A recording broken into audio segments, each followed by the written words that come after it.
What's the motherfucking deal, man? Welcome, excuse me, to the den. I'm your host, Ed Honcho, and as always, it is an honor, it is a privilege, and a pleasure to get to chop it up with you guys each and every evening with you wonderful people. You all are pretty good folks. You know, I couldn't ask for a better community of people to chop it up with every evening. So, got some things we're going to talk about tonight. And again, we'll kind of get into it here in just a second because it's going to be one of those evenings where I won't say it's not a rage. It's just going to be it's going to be a bit of an interesting conversation. Some of you may like it, some of you may not. But I have to be genuine, no matter what. So let's see who we have joining us this evening. Let's get into it. 335 in the building. Infinity Pimp Cultured. What's the motherfucking deal? Trey James. K Grace in the building. Be For Real. Broderick in the building. What's the motherfucking deal? Misty. What's the motherfucking deal? Rashida. Give me all your pistachios, nigga. Reed in the building. What's the motherfucking deal? D the Gamma. What's the motherfucking deal? Female Simp in the building. What's the motherfucking deal? Let's see. Miss Bell. Jess Sarah. Let's see. Shonda. What's the motherfucking deal? See Dakota in the building. Not bad if I overlooked. Okay, see, that's why I'm having to reset. Now I had all the other things and then make sure I ain't missing nobody. You know what I'm saying? I know Sweet Berry was in here somewhere. Guard your nuts. And let me see. Jason S. Holly S. What's the motherfucking deal? Marcus, what's the motherfucking deal? Is it Marquise or Marcus? Because I know usually like the E on the end makes it more like Marquise. And then I'm not sure if you say Marquise or Marcus. I'm going to make sure I pronounce that as correctly as possible. I like Marquise over DeMarcus, or if it's Marcus, whichever one. Let's just, maybe we should give Marquise the new house, the DeMarcus's wrench. Let me make sure I pronounce that right. Kayshawn the Banksy, what's the motherfucking deal? Yes, Missy, doing a little bit better overall. Like I said, I've been still kind of consuming my natural. Shaolin, man, I am so glad you are here, Shaolin. This is going to be one of those evenings that, Marquise, okay, cool, all right. This is going to be one of those evenings that I'm going to need to hear from my guy, Mr. Shaolin. It's definitely going to be one of those nights. And if y'all know what that means, well, y'all know what that means. Angela Meat in the building. Danny, what's the motherfucking deal? Man, Danny, I apologize, man. I know you were talking about the popcorn, and the shit got sent to my spam comments, and I just saw it today because I hardly checked the spam or the blocked ones, and so there's a few comments that were in there that I had to undo, and so once I got those done, Prepaid, yes, this is also going to be even. I need to hear from my guy Prepaid too. Prepaid, what's the motherfucking deal, man? Man, that's. I was hoping you was gonna pull up too, but definitely want to hear your thoughts on that. Kenneth, I'm glad you joined, man. I thought Kenneth, I thought you was. I didn't know if he was out for the night, if he was done with us, man. I'm glad that you're here this evening. Because somebody said they had something they wanted to ask, but I guess you had left already. So good to see you, Mr. Ken. How you doing this evening? But yeah, it's gonna be one of those nights. And again, y'all know me from time to time. I said I was gonna wait till Wednesday before we have that kind of deeper black conversation. Because like I said, I expect most people to be off kind of Thursday. I know people be cooking and stuff, but if you got your family over, if you got family coming in from out of town and you want to stir up some controversy, make sure you put the den on Wednesday evening. If your grandma helping your wife cook, or whoever else, or whatever's going on, we finna stir some shit up. So what brought you back, Mr. Ken? I know. I just find it interesting. And again, I don't know. I guess maybe self-evaluation, self-awareness, whatever it may be. It's just a whole bunch of stuff going on. You have a game to go on. Who's playing on Thanksgiving, Angela? You should be eating Dirty Bird, not watching Dirty Birds. Lady Tia, what's the motherfucking deal? Broderick in the building. So let's talk about it, man. So yesterday, it's supposed to be confession. We got to talking about things. We started getting into a bunch of different areas, and like I said, I don't want to get all the way into it because I want to save. I want to save some of the more. I don't want to say in depth, but I just want to save some of the other conversation for Wednesday because that's what I plan on doing. Tomorrow we'll do the den debate thing. But I'm just thinking about some of the calls and we talk about black issues from time to time. And again, to me, everybody's welcome to discuss whatever because if white people wilding out, I'm going to talk about the white people. If the Mexicans are tripping, I'm going to talk about the Mexicans. And all the Hispanics, well, you're all under the Mexican category. Y'all know how that goes. Y'all know how I do. Man, look.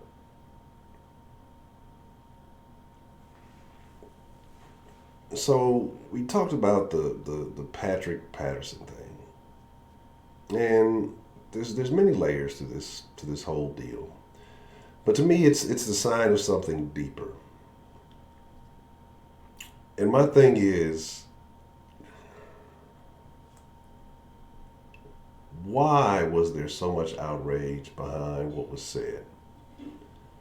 And I think, like I said, a few of the fellas called in and they had their views. A couple of ladies called in and they had their views. And it definitely shows that there is a separation in certain matters of thinking. I think, for the most part. Professor Trill, what's the motherfucking deal? And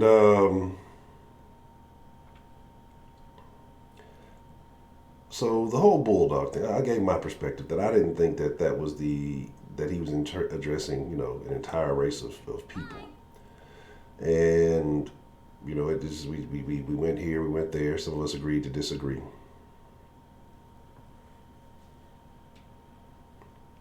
But like I said, I started looking at it a little bit deeper than that.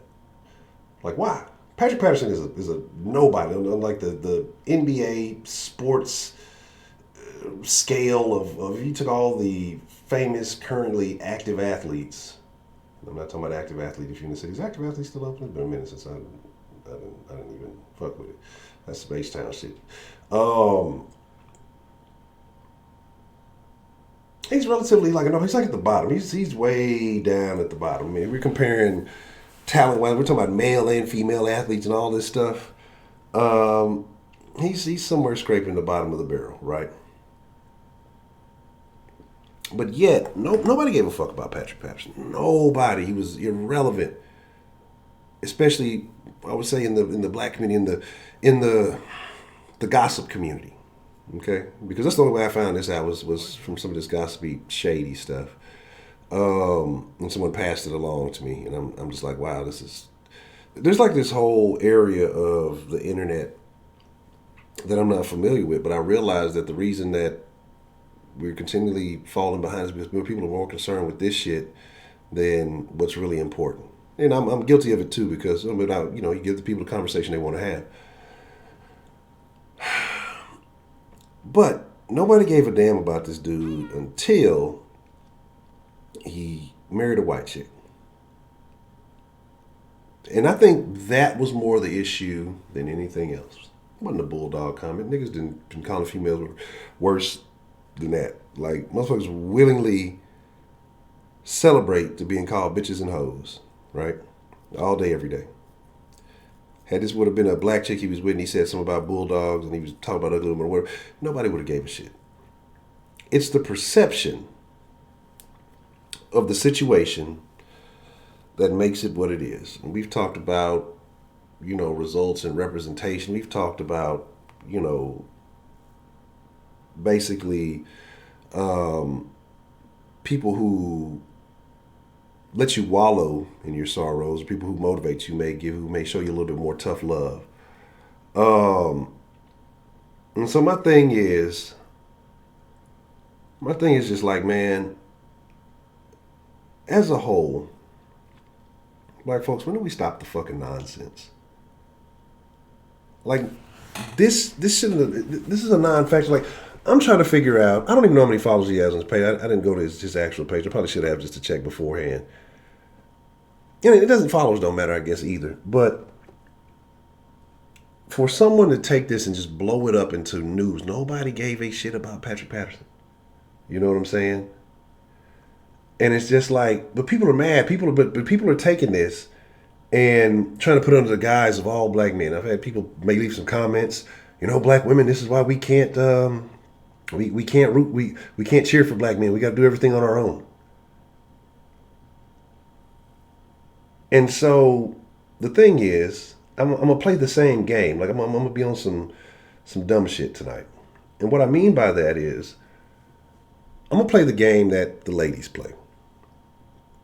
And when we sit here and we say a lot of these things, we address issues, and men talk about, females talk about men. And like I was saying last night, ladies, don't take everything as a personal attack when we speak in generalizations. We can't know each and everybody. But I'm gonna do this, right? As a black man, a lot of motherfuckers been coming, we can't, that's why we don't root for cis hetero black men and, and all this. And, I feel that's a personal attack. So fuck y'all. And I'm not saying this is people here who are speaking on this. And this is not about, like I said, about PPAT. It's about the reactions that came from around this. And primarily from black women. And it's just like, because if you say something about one black chick, they all get offended. Everybody gets offended. So I'm going to play the offended role. Because y'all come in here, well, black men are all doing this. I'm not dating no white chick. There's no white women anywhere on my radar. You know what I'm saying? Like, I'm not, again, it's not that I think they're hideous, disgusting, or anything like that. Just not my personal preference. Everybody's allowed to have a fucking preference. It's not my thing. In the past, yes. Now, not so much. We can be friends. We can be cool. I don't hate anybody. It's just I don't have a sexual attraction. But since we're playing this game, is this game of foolishness and fuckery. We're just lumping everybody into this shit. It's expected that the men, we're just supposed to sit here and take anything that is being said. We're masculine, this is wrong. Somebody said something about the UK and that people are mixed black men are when they're self-hating and they're telling their mixed kids not to deal with black people, which is the craziest shit that I've ever heard. Because I see buku black mixed couples all over the fucking place, right? Like, I don't believe this. Because a man goes out and he has a personal preference. We discount his experience. We discount whatever he's been through. We've had some arguments about the queens stuff back and forth. I mean, every motherfucking female ain't no fucking queen. It's a lot of trash ass bitches. I mean, it's a gang of... I'm willing to go on a limb and almost say there's more trash bitches than there are queens. If you, that's not even going out on a limb. That's fucking going out on a diving board and doing a fucking triple axel and landing with no splash. I don't even know if that's what you say. But that's not my premise here. I'm not trying to be fucking Tommy Sotomayor. I'm not trying to be any of those people or anything like that.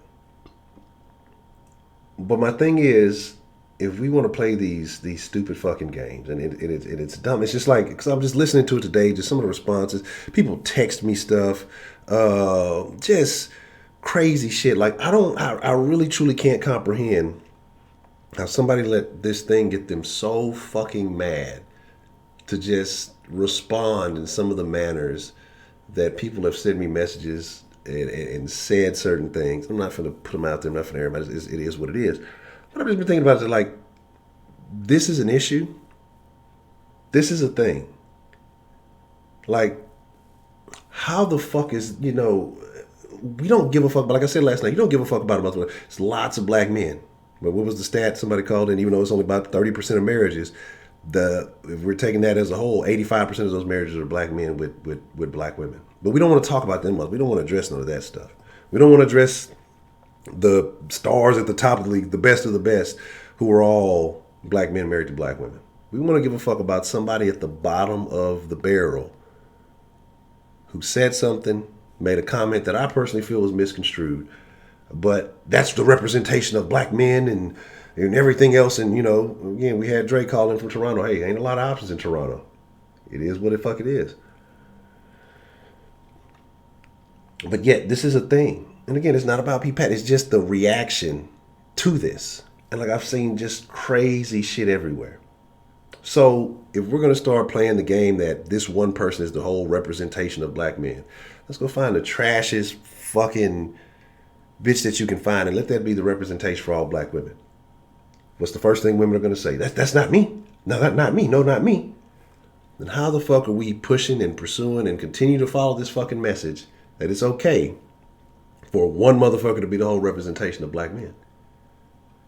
This shit blows my fucking mind. You know, but this is what I want to get to. I'm going to get to that, Kenneth, because you said something. This is actually where I was really interested. I didn't get a chance to ask you what you meant, because you said something about the virus and they hadn't got the antivirus, and I'd like to know what you meant by that. But here's the deal, man. Healing, and we can talk about sore spots. We can talk about all these things. Well, healing the sores. But whose responsibility is a person's well-being? And what I mean by that, if you are sick, whose job is it to seek out the cure?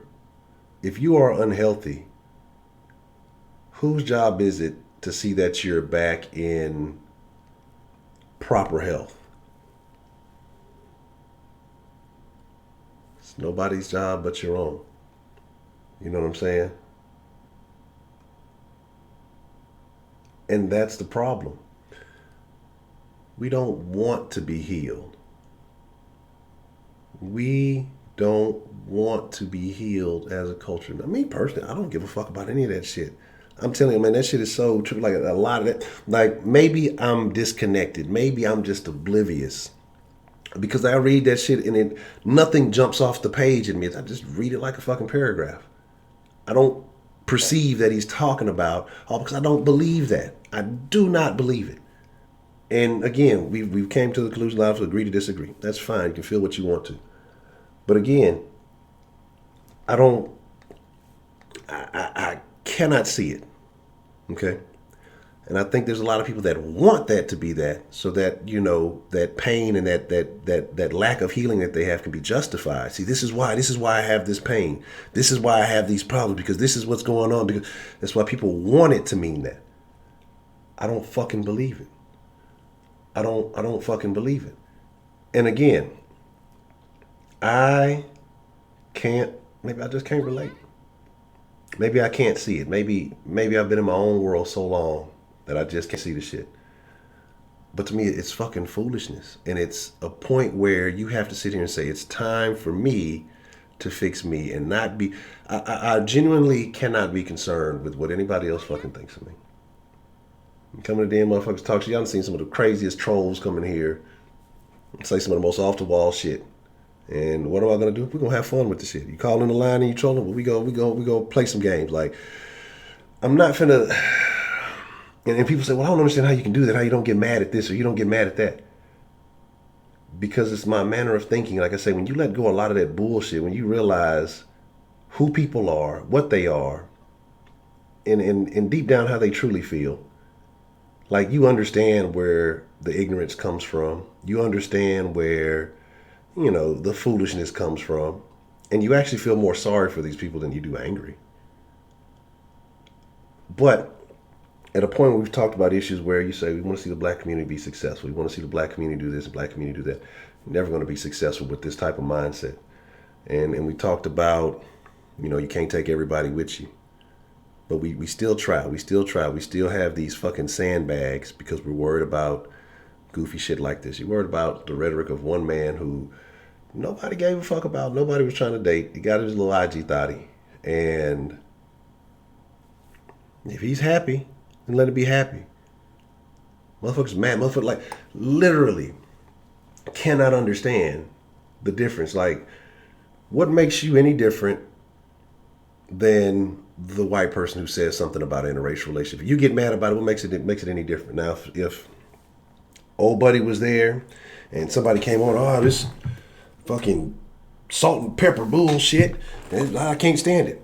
Y'all be mad because somebody had a racist reaction, but in the black community, we do the same fucking thing. You know what I'm saying? And it's different because because the skin tone is different. Because in the comparison Historically, because the white people have had the upper hand. We're living in a day and age where anybody can get the upper hand if you're dedicated enough to get what you want. If you're focused enough to get what you want. But we're more concerned with the shit that just don't fucking matter. Like I say, the fucking reality TV people. I don't give a shit about them. The shit that goes on these entertainers. Like I say, I have a sports channel, and sometimes I find it difficult to do the sports channel because I'm just like I look at myself how I'm talking about like this, and I'm like, as much as I enjoy it, is this really worthwhile? Because what am I doing differently than say a fucking gossip show? This is sports, it's just man gossip. Danny, yeah, you're pretty much a troll. And so, like I said, when I spend a lot of time self-evaluating and doing certain things, again, I'm not the person that, well, I don't see color. I fucking see color. I see the fuck out of some color. I see the fuck out of the color. But at the same time, that doesn't give you any more or less weight in the situation. That's what people fucking have to understand, man. Again, and that's why I agree, like, there was a point in time where niggas was going through some shit. Like, I'm not oblivious to what black people went through in this country. Nobody's tying you niggas up to trees. Nobody's whipping you till the fucking flesh peels off your back. Nobody's scalding you with hot water. Nobody's fucking walking up in your fucking house, taking your kids and selling them. And any of these things. But for some reason, you can talk about PTSD, we can talk about all this other shit, whatever. At this point in time, we do more self-inflicted suffering to ourselves. And I'm not just talking about communities with gang issues or crime. It's mental. It's mental. I'm not sitting here, again, I'm not telling you forget your fucking history. If anything, be empowered by your fucking history and know that, hey, I have the opportunity that my predecessors didn't have. But instead of me taking this fucking opportunity and maximizing it and running and creating the generational wealth that we complain about not having, creating all the opportunities that we talk about not being given to prior, instead, I'm just gonna stay focused on everything negative that happened to them. It's not happening to me now. The brain, it's a funny machine. Because the brain can't tell the difference. When you think certain thoughts, the brain can't tell the difference between you actually experiencing the trauma, like actually it physically happening to you, or you just thinking about it. So when you continue to think about trauma, traumatic situations, painful situations, stories, it could be shit that didn't even happen to you. You're installing that shit on your fucking operating system. And so then you begin to live like that. You begin to react like that. You begin to respond to shit like that. That's why I'm a prime component about, hey, teach the kids stuff, but teach the kids about successful black people. Fuck all the slavery shit. Fuck all the other shit. Teach them that it ain't been nothing but niggas winning. You know what I'm saying? And watch how those kids operate versus the kids that you tell you can't do nothing. You can't do this. You can't do that. If you walk outside, you're going to get shot in the fucking head. You're going to die. But we tell them we warn about the cops. We warn about all that other shit. But we ain't going to warn about the niggas down the street who don't give a fuck about them. Who are they more likely to encounter to do some dirt to them. And again, so we create these twisted perceptions of things. And I'm telling you from, I wouldn't say being that nigga that never gave a fuck about nobody, but there was a point in time when I was primarily concerned about my own well-being. I didn't give a fuck about what was going anywhere else. And had there been other issues, then, they may have been handled in a particular manner. It took me, like I say, just taking some time to realize some shit, to realize who I was, to realize the opportunities that life has provided me, to realize, the options that are out there. And a lot of people don't get that because they're so caught up in all this other nonsense. Because we get impacted by bulldogs. You know what I'm saying? Bulldogs. If you know you're not a fucking bulldog, if you know you're not a fucking bulldog, why would you even give a shit? Same thing I tell y'all. Something come, oh, you goddamn, you big lip black nigger. That's how you feel. Now, if you want to put some action behind that, it's not about the nigga. It's about, me protecting myself. Talk all the fuck you want to, man. People do these things to get a rise out of people, and people take the bait all day, every day. When you learn to stop taking that fucking bait, when you learn to stop giving them the attention, when you learn to stop even acknowledging it, this shouldn't have been a thing. People have been in the league for a while now. And then the insults that have been leveraged. And again, it's not about that. Well, he's only averaging, 7 points a game, so, whatever. Averaging some 7-figure checks too, so it is what it is. But, again, it's this perception that, one of the eligible bachelors was taken off the market and people are mad about it, but you had no fucking chance. Like, let's put everything in perspective, man. And like I said, I told you about this book I've been reading, Principles by Ray Dalio. And we're just talking about being hyper-realistic. I don't think all of us are thinking realistic. They're not related to you. You tell them about, you tell them about slave, but don't emphasize. Like, I think we put more weight on the slave, the Jim Crow, the negative, because that's all we know. Instead of actively going out and seeking successful individuals, the successful individuals. But then the other fucked up part about it is, if you're successful in the black community, you're a fucking coon. You're Uncle Tom. You're a sellout. Why you not in the hood still? Why you leave? We all know what's up with that. Give me a second. I've been on a semi rant. Let me fix this real quick, and we'll open up the lines here shortly. Look, we ain't going 4 hours like last night. You know what I'm saying?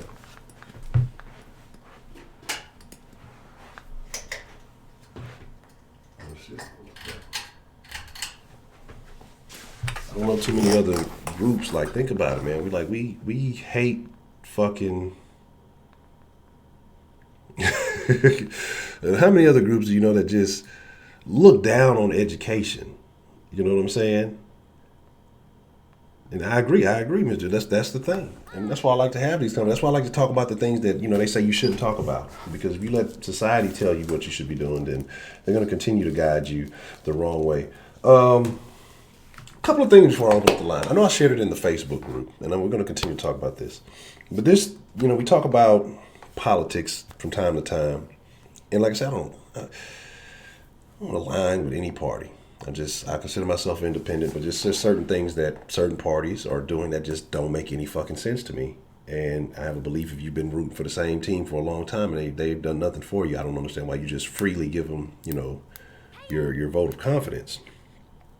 There was an article, and again, we know who they're pandering to because we've even saw the politicians say, well, hey, you shouldn't have to disclose if you have AIDS to somebody. So an article I posted in the group, basically where they're talking about you're doing yourself a disservice by not dating people who are HIV positive. And people say, well, we just want to get rid of the stigma that's placed on these. It's not the stigma that's placed on the people. It's the stigma that's placed on the disease because it's a real threat. And, it's no big deal. You can live with it. Anything that changes your living habits, the way you have to, your day-to-day, it's a problem. If it adds more complication to your life, and it's a problem. And people don't want to add more complications. So to act like it's nothing, it's foolishness. And so I was really wild. It's wild that people are pushing this idea.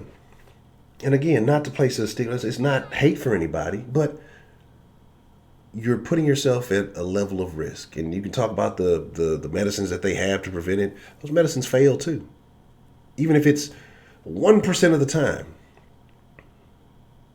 You do it 100 times, what's the chances of, that 1% happening?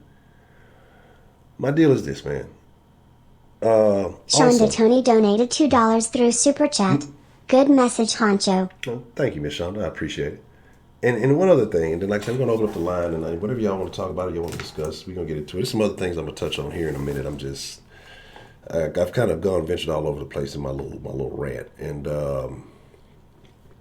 I'm gonna get back to something, but I want to open up the line because I've been talking for a minute. The other thing is, have you seen the buffoonery? I saw somebody else post that in the group that people want to cancel Secret Santas because it gives them anxiety. This is the world we live in today. Secret Santas give people anxiety. That's where we're at right now, right? That's where we're at. And let me slide back because I know I've been kind of in and out, not paying attention to the chat, but I definitely believe that what Miss Lady Tia said about the mental illness, absolutely. But what happens with mental illness in the black community? We take that shit a joke, right? No, that motherfucker just crazy. We just clowning, we just nobody takes them serious. It's a real deal, absolutely. Definitely can't have thin skin in the den. That sounds like a shirt.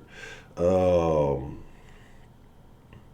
say, Miss Cartier in the building. Like I say, if I miss you, man, like I say, ain't this. It's just like my mind is a bunch of different places. And I'm not gonna lie, I'm like super. I'm just like, man, what the fuck? How did this become a thing? And again, I guess it has nothing to do necessarily with people. But it's just like time and time again with certain situations. It's just like this sets off a wave. But why? It's not going to change anybody's life. It's just something to fucking talk about. And let me see where I'm at though, right here. And it's just like I don't know, man. And sometimes I sit back and I look at things and I'm just like, why? And I talk about disconnect. I talk about just separating. I'm just talking about. It's just some messages. Like I'm telling y'all, man, it's just some messages that I don't know. I don't get the logic. I don't comprehend why said stuff. Well, if he got shot by the cops, I wouldn't even care. Like, what does that have to do with him dating a white chick? Like, this is what I'm saying. It's like just things, man. I don't know. Again, I get it. People are angry. That doesn't justify anything. You're angry. I get it. But being angry doesn't justify saying the things that are being said. You mad because one dude, so all black men do this. So, but then as soon as, you say all black women, well, people get mad. Feminists get mad. You're a sexist. You're a misogynist. You're all of these negative things. Well, it's the patriarchy. I don't benefit from any fucking patriarchy. You know what I'm saying? Like, it's just a bunch of crazy shit. Exactly. And that's the thing. And I agree, Roger. Like, that's where does it turn? Like, where do you stop saying, okay, because you can play this game forever, because let's be real. Right now, the shit ain't shaking right now like that. It's nothing like it was when slavery exists. It's nothing like it was through Jim Crow. It's not like you have access to anything. Most racism, quote unquote racism now, is perceived. And the reason why you perceive it that way is because you were raised being told a certain thing. White people this, white people that, white people this, white people that, white people this. And so when you have an encounter with somebody of a different race, and it doesn't go out the way you want it to, oh, it's because they're racist. Not because you handled yourself in a poor manner or you did something foul or maybe you just didn't handle yourself. It could be anything. But we'll get to that. Let's take some call, man. What's the motherfucking deal, man? Who we got on the den line this evening? It's Dre. Dre, what's on your mind, man? How you feeling this evening, man? Listen, let me just kill this regular stream on my computer. Giving an echo here. Sorry, I usually do that before. Okay, yeah. One of the things is a lot of people start crap over things that they're not mad about. They're mad, yeah, but they don't address the issues that they're angry at. So, like, if somebody has like you were just talking about, somebody has a problem with like white people or a white person, then if whoever goes and gets with a white person and they start hitting on that, like with the lawsuit we were talking about yesterday. That's not addressing what you're actually angry about. And that's just starting something out of nothing. And it just happens way too much where people start issues out of nothing that they're really mad about, and they don't address what they're mad about, and that just builds the anger inside of them more until they eventually either explode or kill themselves or whatever. But it just gets more toxic for them and anybody around them, and they never try to get help or just address the issues that they're really mad about. And I don't even know if some of them know what they're really mad about, but it's just something simple like that. I agree. And now, even yesterday, Drake called in because we talked about old buddy being from Canada, and he let us know there aren't really a lot of options for people in Canada. So people don't take that into account. They just take it into, it is what it is. You got with white chicken, they're mad. But like you said, they've compounded a bunch of other things that they're angry about, not really looking at how can I resolve these issues? What can I do to improve my day-to-day happiness? Instead of letting an outside entity that I'll never meet, never interact with, never come across, dictate how I feel about myself. Like I couldn't imagine. Like I couldn't imagine being like you could have I don't know. I'm sure some celebrity say she don't. I don't know. I'm sure there's somebody said they don't like black. But I would not give a shit. Like it doesn't matter. But I don't comprehend. And that's the problem is people let external things control their internal. It doesn't work like that. It starts inside. And it works its way out. Once you decide who you are, how you feel, and what you want out of life inside of yourself, nothing externally can stop that. Nothing externally can change the way you feel because it doesn't hold weight. It doesn't hold merit. So in the sense of, hey, somebody said something negative to me. Oh, that changes how I feel about myself. Or, hey, I just got this brand new car.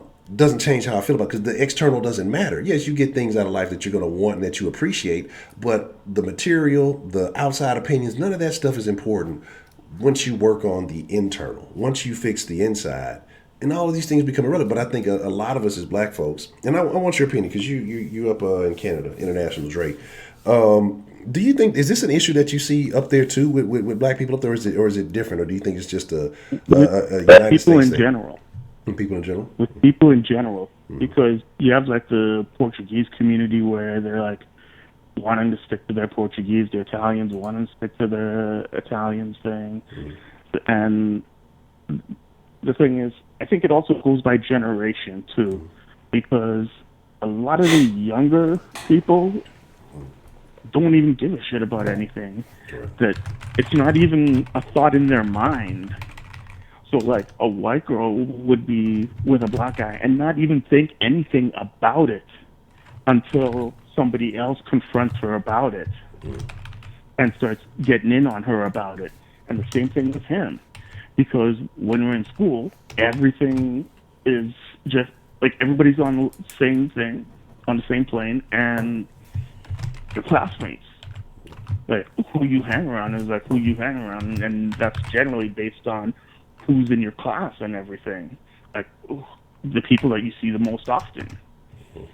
Because like myself, for example, when I was in high school, I was in a suburb of Toronto, and I guess said for my 12th grade, that was probably the highest population of black students in that school. There was maybe about 20. And I never had one class with anybody. Like all my classmates were white except for like maybe an Asian here or there. Meanwhile, my cousin in the same school always had about 4 or 5 black people with her in her classes. So like for her, it was easier to like to have more black friends than it was for me, because then I'm coming outside point like an outsider trying to talk to somebody, and I don't know, you just can't walk up to people all the time and be like, hey, what's up, and they expect to be like all friendly and everything all the time.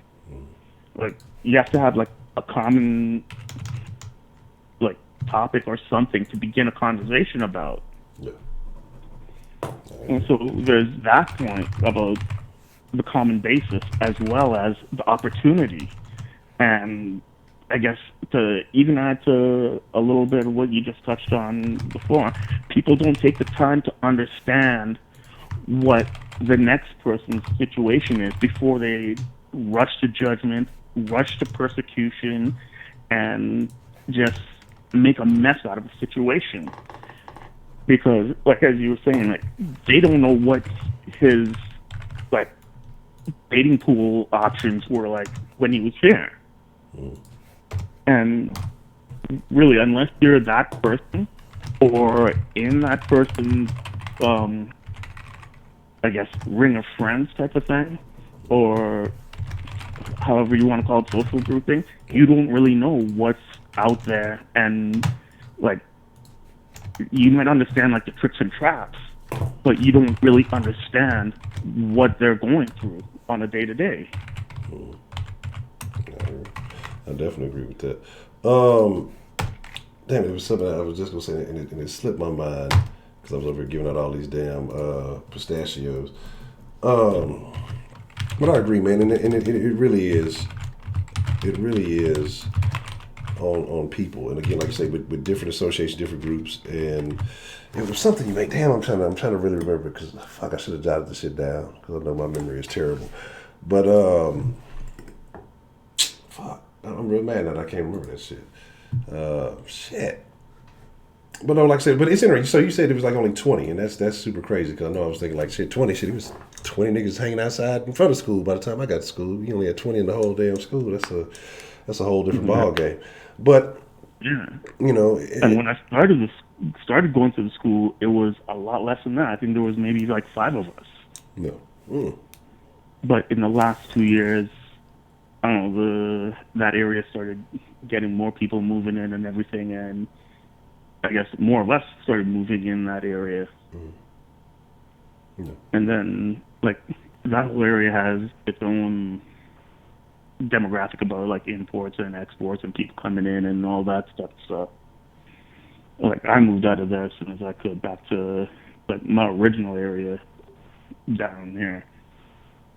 And, like, different areas, different pockets of the city, you'll get different different amounts of diversity. Like I explained yesterday, like in the area that I'm in now, it's basically throw a dart at an atlas while it's spinning, and you're guaranteed to find a few of those just looking out at the street at any given time. Now, on the east side of the city, there's a pocket where it is like 90% black. And there's a part where if you go up north, like some people call it Little Africa because there's a lot of Africans like Nigerians and like people from Ghana and like almost any part of Africa that came over here. They're up in that area. Real quick, Just like how you have. before we go, like I said, we got a 10-minute rule on it this evening. I want to ask you something real quick. Are the Africans in Little Africa winning? Are they successful or are they? Is it kind of hood? Like how would you describe that area?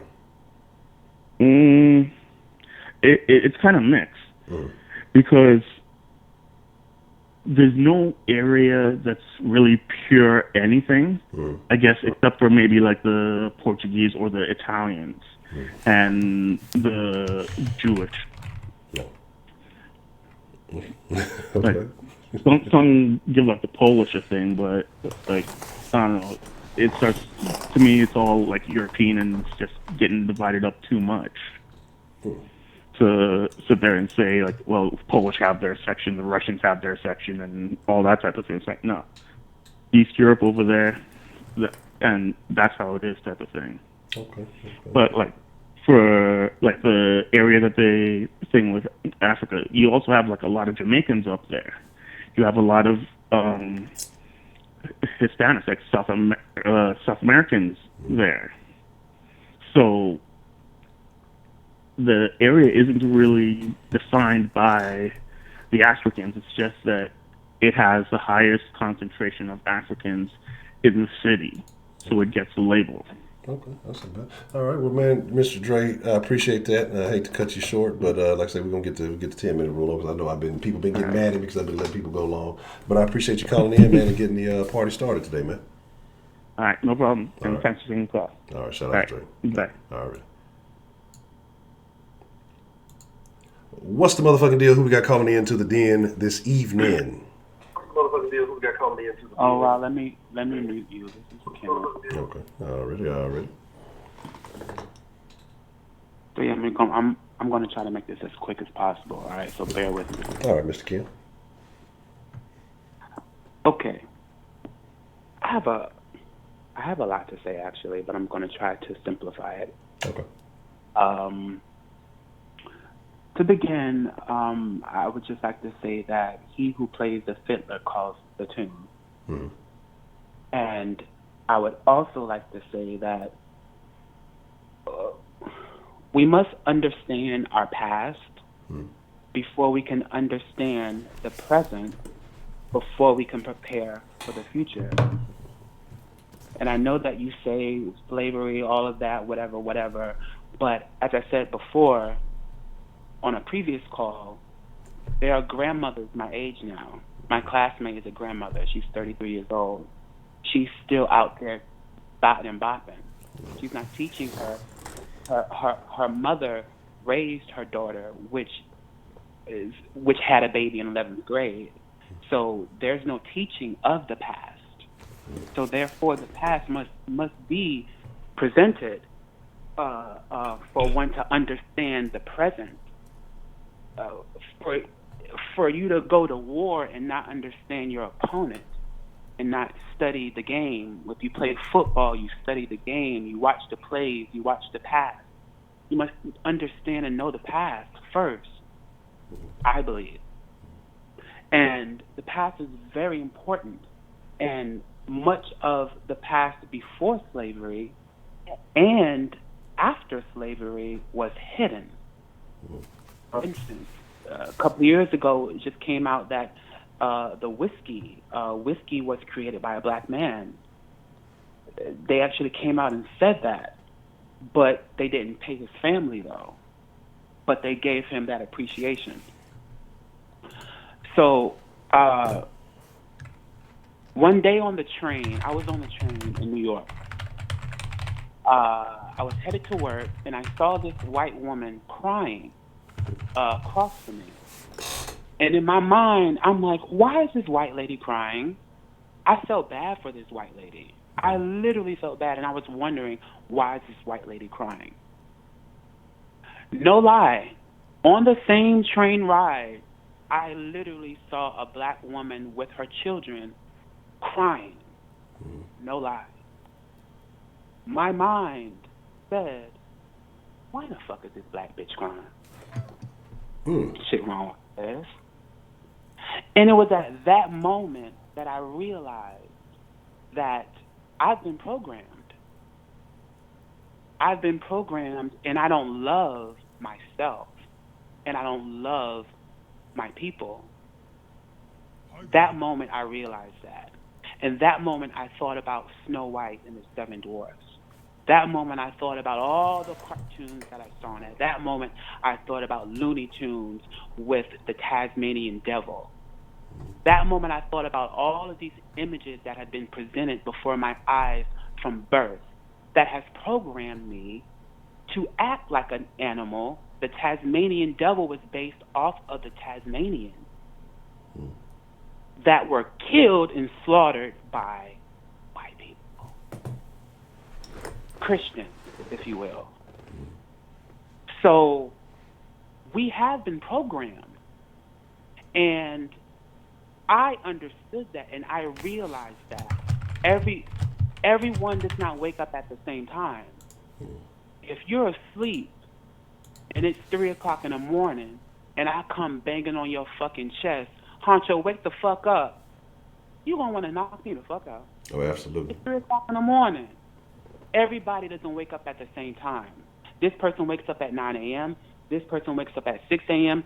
This person wakes up at 10 a.m. Some people wake up at 12 o'clock noon. If you try to wake somebody up at the time that they're not ready, Savage Donald Trump donated $2 through Super Chat. The Gay Kenneth. Talk faster. Dog. Raccoon. Dog. Raccoon. Dog. Raccoon. Dog. Raccoon. Mega. Okay. That's what I was saying. Yeah. About everybody not waking up at the same time. Wakes up at the same time. And some people don't even know that they need to be, like, some people are outside right now at 12 o'clock noon with their pajama pants on during hours of business. They don't even know that they're still asleep. So the Asian culture, they still wear their kimono. On a call the other day, somebody said, oh, they still eat with chopsticks in 2019. Well, that's because they kept their culture, you see. They kept their tradition. When you go to Asia and Japan and all these places, when you go into their homes, you take your shoes off and you're bare feet in their home. They don't sit at the kitchen table. They sit at a communal table and sit on their butt and they eat. They don't eat like at a kitchen table like how we eat. That is their tradition. That is something that has been passed on from decade to decade to decade to decade to decade, and they still uphold those traditions. Black people, for the most part, we beat our children like they're slaves. Yeah. We still have this separation with dark skin and light skin. We still eat chitlin. Hey, whoa, now. Nah, I'm fucking with you. Go ahead. But you're right. You're still right. Eat chitterlings and pig's feet. Those were things those were scraps that we ate during slavery. We took the bad and made it good. Seafood back in those days were not considered a delicacy. They gave us seafood. Now it's expensive as fuck. But those are still the same things that we hold on to. Today, I wasn't in slavery. You wasn't in slavery. No one in this chat was in slavery, but motherfuckers still eat chitlins. Motherfuckers still beat their children like they slaves. Motherfuckers still call their children nigger and disrespect their children like they're the slave master. In Maryland held one of the largest slave breeding farms in Maryland, where people they breeded slaves. Mom and daughter, mom and son, husband and daughter, slave breeding farms. And to this day in Maryland has one of the highest rates for incest. So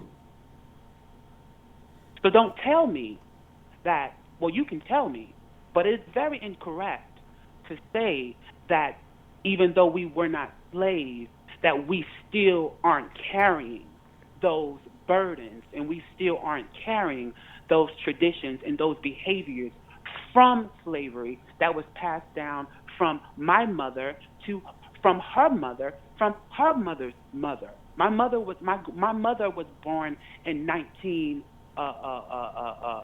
69. My grandmother was born in 1945. Her mother was born in 1919. Her mother's mother, I'm sure, was born in the 1800s. It's not that long ago.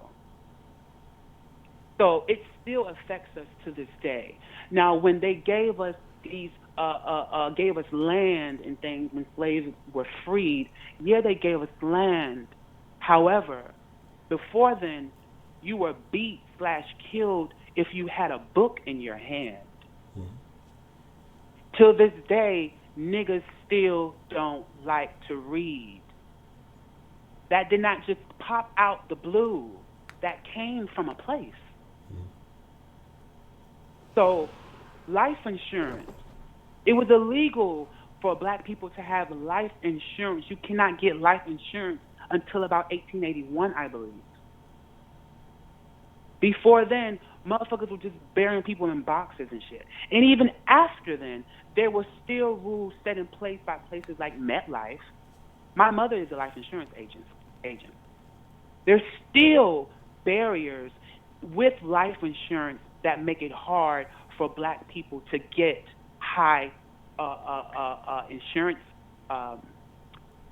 high insurance policies with low rates. That's still carrying on to this day. So if a person, if I come to you like, yo, I'm hungry, I'm gonna go. I want to go to McDonald's. I went to Burger King. I went to the Chinese place. I went to Popeyes. They're all closed.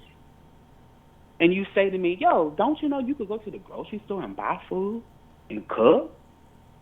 And I say to you, oh shit, I ain't know that. I don't know how to cook. I ain't know that was a fucking option. I could only boil water. I can't even do that. Every man doesn't know how to cook. That's why they say women stays in the kitchen to cook to this day. So some people don't know how to cook, and some people do. Everybody isn't equipped with resourcefulness and creativity. Everyone isn't built that way. We all can be that way, but some people maybe just don't know. Like I said, some people wake up at different times. And to go on, Black Balls, Black Cat, Black Death, Black Monday, Black Market, Black List, Black Eye, Black Mood, Black Magic, Black Face, Blood on your fucking face, Black Male, Black Ball. When you go to a funeral, you wear black. When you go to a wedding, you wear white. These are messages. And it's interesting that you said what you said. When you turn on your TV, you don't see Cosby Show. You don't see Fresh Prince, Living Single, A Different World. You see Love and Hip Hop. You see Basketball Wives. When you turn on your radio, you hear the hip hop where women get called bitches, sluts, and hoes, suck a dick, slob on my knob like corn on the fucking cob. When you turn on a country station, you don't hear that. You don't hear that in any other genre but ours.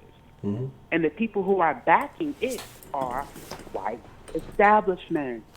But those white establishments, you don't hear honky. You don't hear honky or cracker or all of these other terminology, japs. You don't hear that on the radio. They wouldn't dare allow that to be played. We are programmed. If everybody, I want you to Google right now, type in Google beautiful woman, and you tell me what the fuck pops up. And keep scrolling, and keep scrolling, and keep scrolling, and keep scrolling. And tell me how many black people, how many black faces you see when you type in beautiful woman. In Google, right now. It will pop up. It's a rarity you'll see a black face that will pop up. We only know what we know, and the brain only knows what it knows until you introduce it to something new, when it's ready. And I believe that we are the Bird Box, like the movie. We are walking around with blindfolds on, bumping into walls and shit, walking in circles, confused as fuck. And I say that we are sick, just like a computer has a virus.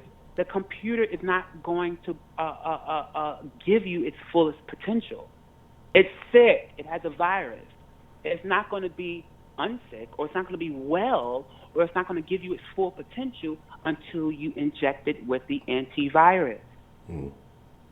Or you buy a new fucking computer, meaning the person dies and another person gets born again. Okay. Here's the deal, Mr. Ken, because you've touched on a lot of stuff, and I would say we had a 10-minute rule on that. I want to address a couple of things you said real quick though before we end the call. When you listed all those things, with black in the front, and maybe again, like I said, I just think of things differently. You notice, to me, everything that you listed there, even though you say black is associated with the negative, those are all very powerful things. Blackmail is holding power over someone. Just a couple of other things, like just the whole list, because you ran out a bunch of things, and I should have jotted them down, because each of them had a powerful connotation to me. We talk about Black Monday. Well, Black Friday is cheap shit. But, Black Monday, that's when the leverage is over people's heads, whether they're getting fired or not. Or, death is a powerful thing. So to me, maybe I look at things differently. But I agree with you, and I think we're in agreement on most of what you said about how people are waking up later. But at the same time, if you are already alert and aware, because the term woke is just, I think it's got become so saturated that it doesn't have the same meaning what it maybe it originally was intended to mean. And so my thing is just that I agree with you that people wake up differently. But do you, as a person, if you're already alert and aware, do you have to slow down? Do you Of stop course running the not. race? Of course not. But you try your best. I made my sister sit down to watch some documentaries, and she fought me tooth and nail, and she would not sit down and watch the shit with me. Motherfuckers not ready. They not ready. But I still try. I don't give up. Before you hang up, I don't want to reach the limit, but I just want to touch on some solutions since yesterday people say no one touches on solutions. Is it okay if I talk about that for just one moment? Yeah, go ahead. I mean, if you've got solutions, I want to hear solutions. I'd love to hear that. Okay. In what year was it? Year 2017, 2018. The hair business, the ethnic hair business, brought in, I want to say, $63 million that year. Black people contributed, out of that 63 million, black people contributed 54 million in the hair company.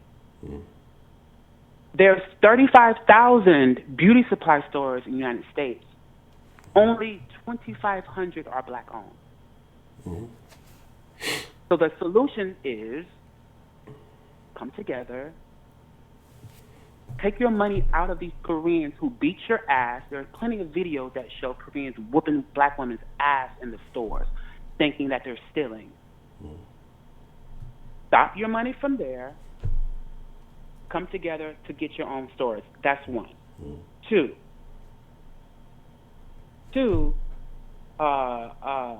okay, with this, I like to say that this whole voting shit, if we don't know what we're voting for, then there's no point in voting. It's ridiculous for someone to ask me, am I voting? And I say no. And then they tell me I'm stupid or people died for the right to vote. But then when you ask them how does the voting process work, they don't know. They can't answer that question. Once again, we're walking blindly. So I believe that we need to come together with our maybe most 100 influential people, bring them together, have some type of conference, and we all vote on what we're going to vote for as a collective. And if a politician is not meeting our demands, they won't get our vote. For an example, when Obama was in office, white women went to him, yo, you're not getting our vote until you give us more CEO and executive positions. Boom, you got our vote. Gay folks, you're not getting our vote unless you give us rights and marriages and shit for us to get all of these tax exemptions and housing and all this shit. Boom, you got our vote. Hispanics, we want these immigration laws shit right. Boom, you get our vote. Niggers, black people, we had no demands. We wanted an invite to the fucking White House and a picture. We had no demands. Obama gave reparations to, I call them fake Jews because they are, gave reparations to the fake Jews for the Holocaust, which never even happened in the United States of America. And no one questioned that. So I believe if we had a conference to bring together to vote on our identity, number one, we need to have an identity. This African American shit, I mean, that's for the birds. You know, a lot of it's just not real. We need to vote on one identity that we're gonna call ourselves, whether it's ADOS, whether it's definitely not African American, whether it's gonna be the Hebrews, whatever it is, and decide on that. When you go to the World Court, I believe the World Court, you can't come to them as an African American. They don't accept that. You could Google that. It's unacceptable in World Court. So, definitely that.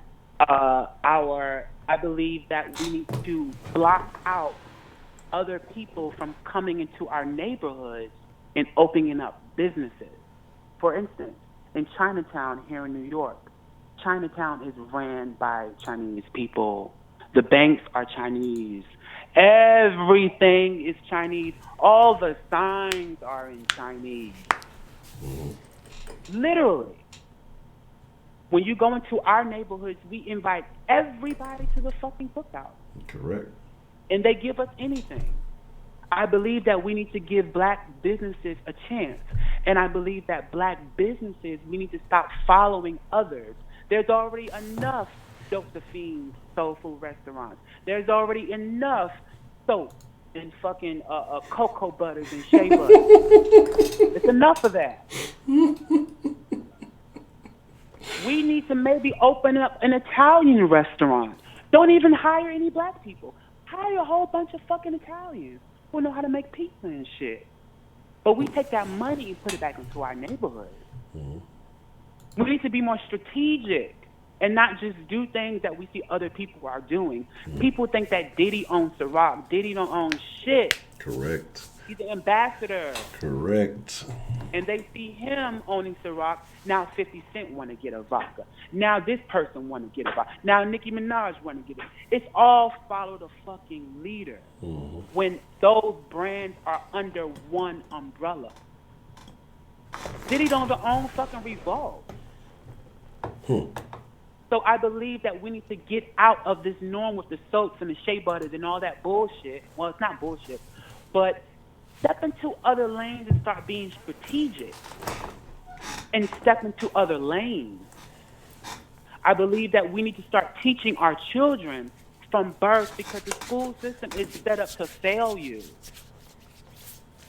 So even though you may not have money to send your children to private school, before your child knows the lyrics to Nuck If You Buck, You heard me? your child needs to know the definition of stocks and bonds. Your child needs to know how to be an entrepreneur, selling lemonade, cutting grass, doing something as a business owner, not as a worker. Our children know every fucking song in a book, know every dance in a book, but don't know a book. That's a fact. So I feel like we need to be more active in our children's lives. When they come home from school, hey, what did you learn today, little Tyrone? Oh, I learned about Christopher Columbus. Oh, okay. Well, let me tell you, baby. He was a predator. He was a murderer, a rapist, and he pillaged people. Tell them the truth. Instead of sending our children to school, Just like donated it's a daycare, $20. and I agree send with Ken, the but I children to also school agree like with a they're lot of what second you said, parents. Honcho. And we're not double checking what they are teaching our children. The majority of teachers in school systems are white women. White women don't understand a damn thing about black behavior. All right, Mr. Kid. Here's the deal, Mr. Kid, and I, man, and you on some good stuff, and that's why I said we go. Look, Wednesday we gonna have a conversation, and I want you to call. We gonna continue this, but I'm gonna take a couple of the calls. I took some notes on some things you said, so I'm gonna make sure to bring this conversation back up because I still feel like you got some more that you could add to this. But you said some things that I find extremely interesting, and like I say, a lot of this we are in agreement on. A couple of things you said that I do want to talk about though. But like I said, I'm not generalizing anything. I'm not generalizing. When I'm speaking, obviously I'm not speaking for all children. All right. Obviously I'm not in anyone's household. I don't know what Kay or what all these people in the chat. I'm not in their home. I don't know. But from what statistics says, us as a collective, and this is the problem when I talk about individualism. Individualism gets us nowhere as a collective, as a team. When I ask you, Honcho, how are you doing? And I'm going to end with this. When I ask you, Honcho, how are you doing? And you say, I'm doing good, bruh. And then I ask you, well, how's your family doing, Honcho? And you say, shit. I mean, my mama ain't shit. She's still on them drugs. And my brother, he got about 15 kids. And, So when I ask you, how are you doing? that question, that answer is not, I'm doing good. Because if your family isn't good, then you're not good, Honcho. And that is the problem with individualism. We're only thinking about our fucking selves instead of the group, the collective, the team. Just as well as you think of your favorite sports team, those are teams. We're giving the ball to the other team instead of keeping the fucking ball and running with it. I agree. Individualism ain't shit. Collectivism. Collect. Dollar So when bills, I say, y'all. I'm not talking about y'all as individuals that you may be double downing on your child. You may be checking your child's homework, but the collective is not. Because if we were, the numbers would speak. And I'll leave with that. Thank you for having me. I have a lot more to say about this. Yeah, we're going to talk about this. I done took notes. I was raised by Black Panthers, and people call me all types of names, gay, fag, all this, that, and the third. But I would murder someone with my brain. So you can call me all types of names and all this other bullshit, but the brain, the person will survive. The person is in a forest with a whole bunch of motherfucking killers. Who's going to win? The person who's going to get out the forest with a whole bunch of killers?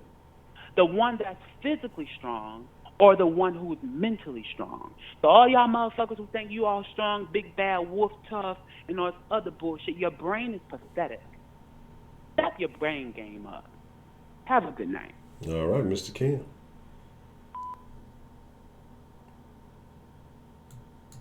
What's the motherfucking deal? Who do we have calling in to the den this evening? Yes, Val. How are you doing this evening, Miss Bell? I hate it when I get behind two long-ass talking, postulating men. Not that they're wrong, because both of them are entitled to their opinions, and there was a lot of right about what was said with both of them. But they were postulating so long, I forgot what the fuck I was coming to talk to you about.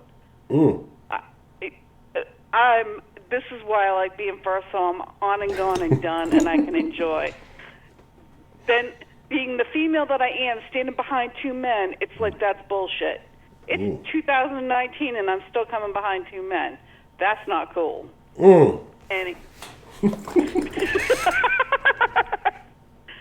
Now, I don't generally talk about black and white racist culture, and I'm trying not to go there. Go there. Take it there. You got to take it there, Bank. Well, I am, but I'm not, and I'll tell you why. Because my best friend is black, and she and I meet on a level that has nothing to do with color. We have more in common that has nothing to do with race, but to do with humanity.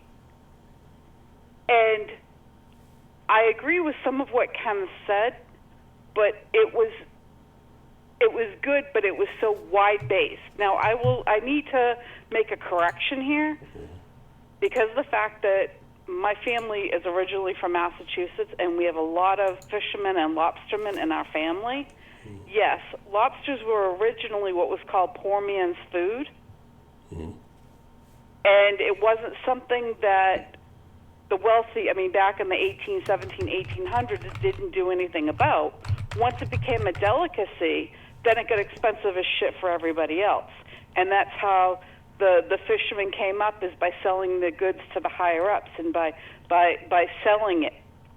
But that's a whole other story, and I'm not getting into that tonight. I have an issue with everything being compared to we had it worse than you had it mentality, because nobody knows what anybody else has gone through, because each tragedy is individual. And there's so many people letting their emotions ride the bus or drive the bus that logic is taking a back seat, and that's pretty fucked up. And that has nothing to do with race, that has nothing to do with culture, that has to do with freaking common sense. And that's what I'm finding that this country across the board is lacking, is common sense. We all have war wounds, and some are more walking wounded than others. due to whatever life battles gave them, and each person is at their own stage of healing and recovery.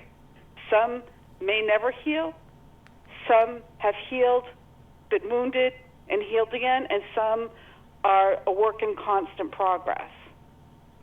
This all has to do with the mind and the body, but it has nothing to do with culture. It's across the board as human beings. And that is something that is upsetting, because the more we bring individual culture in, the more we compartmentalize each other and separate each other rather than bringing us together as a unit of human beings. You can't have it both ways. We're either black and white, we're either our ethnic culture, which would be either African or Irish or German or Russian or Asian or whatever. Or we're human beings as one in the whole. And when we generalize, it puts people in a category that they may not have normally been in, but it gets tucked up under there. You know, well, all people this or all people that. Well, here's the reality, folks. All and nothing are extremes, which cancels out the whole conversation and makes the statement null and void. Because not everything is an always, and not everything is a nothing. There's always a little bit of something, or there could be a lot of whatever it is. But it's not an all or nothing situation in life. Now, I have no doubt that there is still racism. But what pisses me the hell off is prejudice and bigotry towards individual situations. Whether and it doesn't always have to do with black and white issues. It can be the LBGT, I'm going to say it, alphabet soup community, because they've gotten put together. Or it's about people who are poor, whether they're white or black or whatever. When one particular group of people is being put under a microscope, sometimes that can be really fucked up. Like this one guy, the football dude that you were talking about yesterday. Nobody ever would have known, had that not happened, had somebody not put a microscope on the article and the behavior became mass media attended. But that's kind of how it is. Somebody will take a story that looks like it's got some good sensation as a fire starter, and then it runs its own course of action. And people feed off of that. And that's what this cancel culture does, is that, well, no, we don't want that. We don't agree with that. You know, we're not about that. But yet they feed into it by putting the next story out there to more sensationalize it. So in some ways, we've become desensitized to all the drama and all the bullshit, but we haven't, it's not been peaceful enough for us to really cope with all of it, to say we don't want to deal with this and just let, you know, all that drama kind of go by the side. People feed off of that crap. So am I anywhere near what you were talking about for the topic tonight? I was kind of all over the place with the topic. So, I mean, certain things have touched on it. Like I said, because it wasn't a real singular issue. It's just, but yeah, you did hit on some of it when you're talking about, you know, as far as generalizations, extremes, because that's what a lot of backlash that came out of it was, you know, oh, all black men are doing this, and it's a very small percentage of black men that are doing this, or all black men think this, or all people are thinking this. And so how you touched on the extremes, canceling out the people who are in the middle, when you're making those generalizations, canceling out those people. And I think that's where we are, because, you know, you just see a lot of this stuff flying, and it's emotional. You mentioned the emotions driving the bus. And so a lot of people respond to this emotionally and not logically, and saying a lot of irrational shit. So, yeah, I mean, actually, I have a question for the den. Mm-hmm. How many of us, if we actually let our emotions drive the bus, how many of us will be driving off the road all the time rather than putting the logic in the front seat and letting it guide us? Emotion will lead you to some very questionable places. It's called the rabbit hole, right? Mm-hmm. We know about the rabbit hole. Mm-hmm. And the spin out with that. To me, driving the bus in the emotional state is like anybody who's been in the north and been through a snowstorm and driving on ice. You never know what you're going to get, and the elements become in control and not us. But when we have logic, we're the ones that are in control of where we need to go and what we need to do. And when we don't generalize things, because there are some ignorant statements I've heard from black people about white people when it's like, really, that's not a reality. Just as the same as I've heard white people say, generalize ignorant things about black people. And we stop doing that and we make it individual and say, well, this person has done this or this person hasn't done this, or this person has this experience. It quantifies it, and it doesn't put it across the whole culture of things. It puts it as an individual thing. And I'm going to try not staying on too long, because the guys just got to the point I felt like I was sitting and being preached at, and I couldn't hear everything, so I'm trying to still digest some of the things that were said. It's not bad. It was just really long-winded. Okay. Yeah, like I said, some very interesting points were made, and like I said, I had to go back to old Honcho. I got to get back on it. I think I got out of that habit after the move of writing so much down. I used to fucking catch a cramp in my hands. I'd be writing everything down. So I need to get back in that habit, because there's a lot of good points that get brought up, and sometimes I tend to forget those. So yeah, definitely a few things I'm going to highlight when we get a little bit deeper into this conversation. Well, the other part of that, too, is, I know that you would discourage somebody from texting you, but, it's not a bad idea if we text you with a story idea. You may run with it, you may not run with it, but it gives you, a different bowl of ideas to kind of cherry pick through. Just throwing an idea out there, whether it works or not is, So I'm always here to help, because, y'all are family, and I just, you guys are my other family, kind of like the other white meat. You guys are my family. And I didn't mean that and I know I'm probably going to get shit for saying it that way, but, there's always the wife side and the husband side. Well, I don't have a husband side, so you guys are my husband side. As in my family, not as in anything cultural or bad, but it's like, what do they call that? Friendsgiving. Instead of Thanksgiving, it's Friendsgiving. And I'm just going to shut my mouth before I dig myself into a hole any deeper than it already is tonight. And I haven't even taken the allergy meds, so I'll probably crash halfway through the thing, but I'm going to try to stay up tonight, because I don't have to go out in the morning. Okay.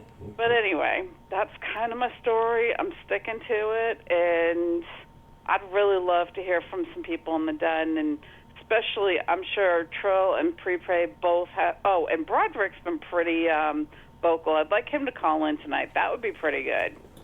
And I'm just putting those challenges out there, and I'm good with that. Okay. She can lay down the line. Who gonna cross it? So that's what's happening. Well, Miss Bell, as always, I appreciate your call, and the bell has rung. And I owe some of y'all some pistachios. I'm forgetting to do the pistachios. Let me make sure I get the caller pistachios. Yep. All right. Okay. Well, and I know it wasn't first tonight, but after two long-winded men, I deserve a few extra. This is the matriarchy at work. Y'all. Absolutely. Okay, I will say this. I and probably the whole time I've been in the den, I've asked twice for a few extra pistachios. And the thing is that you say that us women are long-winded. Holy shit! Joshua Lamel donated $2 through Super Chat. Ms. Bell, what the hell is an idea? Smiley face. Smiley face. Smiley face. I got you on the pistachios, the extras. You're a consistent caller. That's the least I could do. All right. All right. Talk to you later. All right. Appreciate the call. All right. Good night. Good night. All right. Real quick, let me get a couple of things in order here. A few things in order. Call on the line. Hold on just 1 second. And we're gonna get to the call. So give me just 1 second. I'll put you on hold for just a second. I want to address a couple of things, then we will keep the conversation going. Give me just one moment. Now, a few things. Let's get a couple of things in order. First, I want to say shout out to, appreciate the love, Jay LaMelle, Savage Donald Trump, Jess W, and 335. I appreciate all the love, supporting the channel. 2, moderators. If it's not spam, let it slide. If it's somebody you don't care for, block them out personally. But y'all know the Den is about free speech. Free speech means that there are going to be uncomfortable situations for some people. If you don't like what somebody's saying, block them personally. But unless it's spam, unless they just spamming a bunch of bullshit, let that shit ride.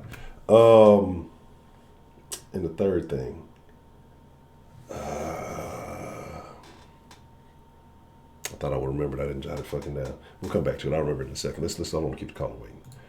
What's the motherfucking deal? Who do we have calling into the Den this evening? Hi, Honcho. It's Lady Tia. Miss Lady Tia, how are you doing this evening? I'm doing great. What's poppin'? Now, let me say that whole music sucks. It's like a loud piano. All in my ear, the whole music. I don't even know what it is. I'm not even sure what the whole music is. Okay, I got 10 minutes. I'm going to try to do the 10 minutes, I promise. Okay, so on Miss Bell, I want to say about the emotional state she was talking about, the questions she asked. I will say for me, I do get emotional when I see the foolishness of our people. It pisses me off. Absolutely. It really does. And it only pisses me off, and the emotions and those things come because of the passion that I have behind my people. So sometimes, it makes you feel like you want to just say, fuck it, I'm going to be in this mentality of just me and my family, or me and my people is all I care about. My intermediate people is all I care about. But then at the end of the day, we have to be the change that we want to see. And if I want to see the change in my people, I have to be an example of that change. But it does, the emotion part for me only comes when I see the foolishness of our people. It makes me upset. And to know that a lot of the masses of our people are just asleep out there, it really bothers me. Okay, now to Kenneth, all I have to say about what he said is, we too busy worrying about who's giving the message instead of listening to the message. I mean, it was a lot of people in the comments that was just going in about his sexuality and all those things like that. Let's take all of that aside and just listen to what he's saying. Listen to the message. When you got people like these celebrities, when it comes down to people looking up to a celebrity like a T.I., putting some information out there. One minute he sees woke, the next minute he's doing some stuff about the hymen of his daughter or whatever the crap is. And America see this celebrity as, oh, he represents the black community. He represents black people. And at the end of the day, that is not true. We all know that that's not true, that these people that are in the spotlight does not represent us for the most part. A lot of them have sold their souls, so they're not for me. I don't care if they're a celebrity. I listen to the message and not who's the messenger. Now, okay, the topic is about suffering and do you mean suffering and self-infliction when it comes to the mental or the physical or both? Just kind of, all the way around. I mean, because there's so many levels to it. I don't think you can just focus on one. I think some of them go hand in hand. So I'm just kind of addressing the self-inflicted suffering, like as a whole. So yeah, like you said, the mental, it can be emotional, it can be physical. It all has a negative impact on how not only do you see yourself, but how you operate with others, how you deal with others, and how you see the world. So kind of all of it.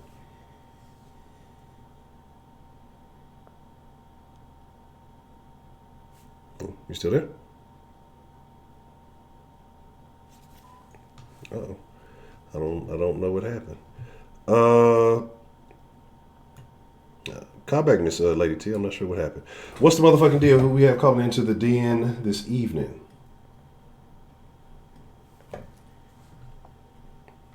Hello, hello. Hey, Honcho. Hello, is Miss Misty? Yeah. Okay.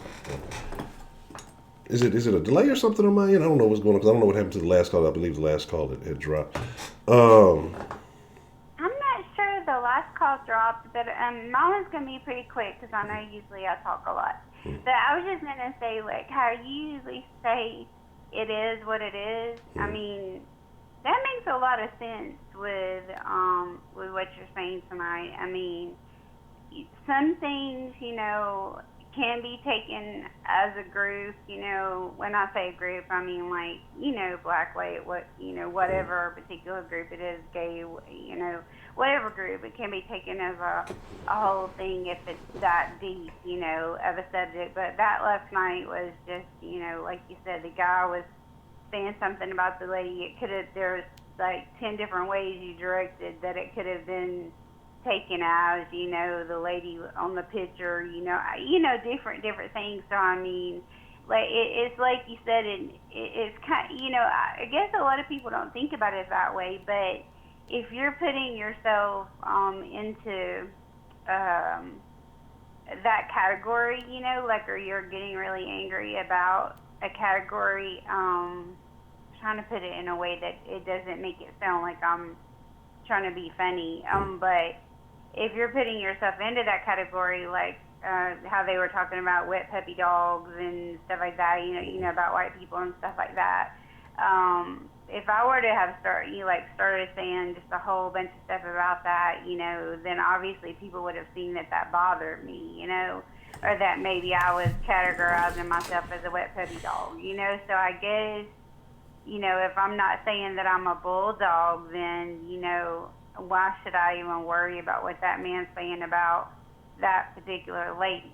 Because I'm in agreement with you on that part. I don't think that he meant everybody. I think maybe he might have meant just, if he meant anybody at all, maybe he meant that lady that was in that picture that you were talking about. And I don't mean that to be no kind of ugly way, but that just seemed like it may have came across that way. And then the other thing that I was thinking about too, Joshua Lamel donated $2 through Super Chat. like Misty even must in the smell like den a are puppy. focusing on things, you know how Kenneth last night was saying that he seemed kind of bothered by the fact that people were saying, like stuff about gay things and stuff like that. Mm-hmm. Well, tonight there was a lot of people in there, or like at least 3 or 4. I'm not sure if it was prepaid and maybe that Cole Red guy that was teasing me about Chicago, and then maybe that other Donald Trump guy. But anyway, they were saying a bunch of things about Kenneth's butt. So I'm just wondering, does that mean that that's a particular group right there that's interested in Kenneth's butt? I mean, you know what I mean? You know what I mean? Like when you have a group of people that are like saying the whole like you have like a not like a group, but you have like a few people that are interested in the same subject. So since they were all going down through there having different comments to say about Kenneth's butt, maybe there's something to that, and maybe that particular group there is interested in Kenneth's butt, and so maybe Kenneth shouldn't really worry that much because maybe the talking about it is just because they're interested in wondering about his butt, or something like that. I don't know. What do you think? I think this is the first time that butt conversations have come up in this manner. I didn't catch any of that earlier. Like I said, I've been I try not to look into the chat too much when the call's on because the chat can get very distracting.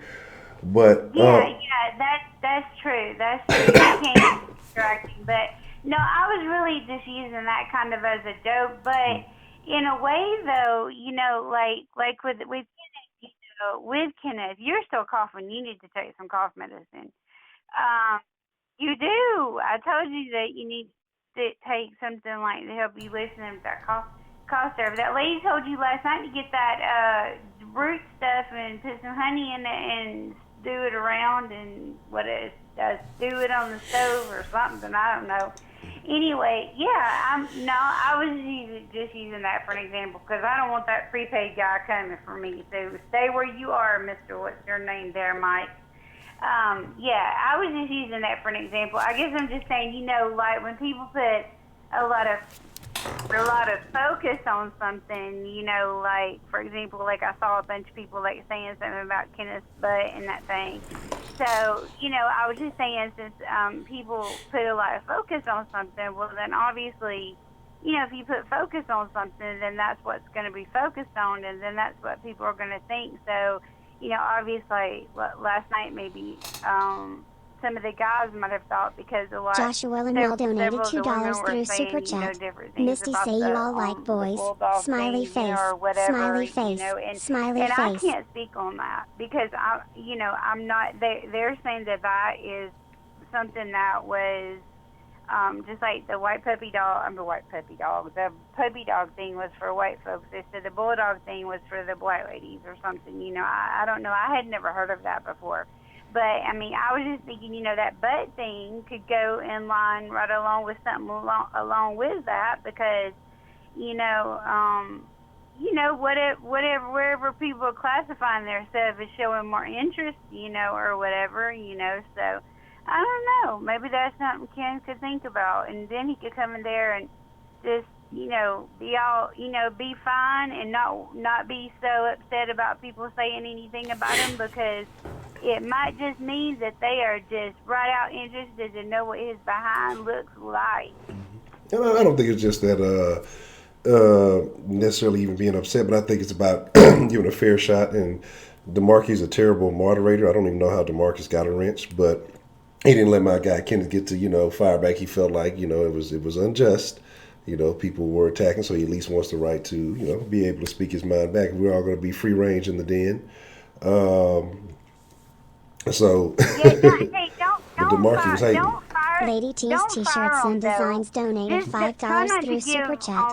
Love y'all, shady ass strangers. Don't give him one, because boy, he'll knock me out of there every time. And then that Trill guy, he does a good job. And Miss Rashida Reed, she does a really good job. And then who else does a good? Brandon does good. I've been watching a whole bunch of them, but I think some of them are being silly with the other ones, you know. So I was just bringing up the butt thing because I'm tired of them aggravating Kenneth too. I think it does bother him a little, you know, to a little certain extent. But I'm just thinking, if they want to keep bringing it up, and since we're saying that, you know, if you're not a bulldog, then why put yourself in the place of being a bulldog? And if you're not a wet puppy dog, whatever, why would I make myself, you know, go into that group? Well, if you're not into the butt situation with Kenneth, well, then don't put yourself in the butt situation, you know? Yes. Don't put yourself in the butt. Yeah, don't put yourself. No. Hey, I had to put some laughs out there a little bit, but no, really, you had a really good point tonight, and it basically, like you said, it really is what it is, and it's just going to be what it's going to be. And if people, like you said, in certain circumstances, I understand if it's like a whole group of whatever, you know, and there's like a really bad thing going on and, you know, whatever, and sometimes people have to stand up for all these different things. But if it's not that deep, don't put you know, if it's really not that deep and it's more focused maybe like on one person or something, and you know that's not you, don't put yourself all into that, because it's just going to draw more attention, and then, like you said, make it seem like you're a bulldog or a wet puppy dog or a butt locker or whatever it all is, you know? But anyway, I'm going to get off here because I know they are going to get me bad. I'm going to be probably like, what do you call that? Evicted from the den for No, you'll be all right. Several days ago.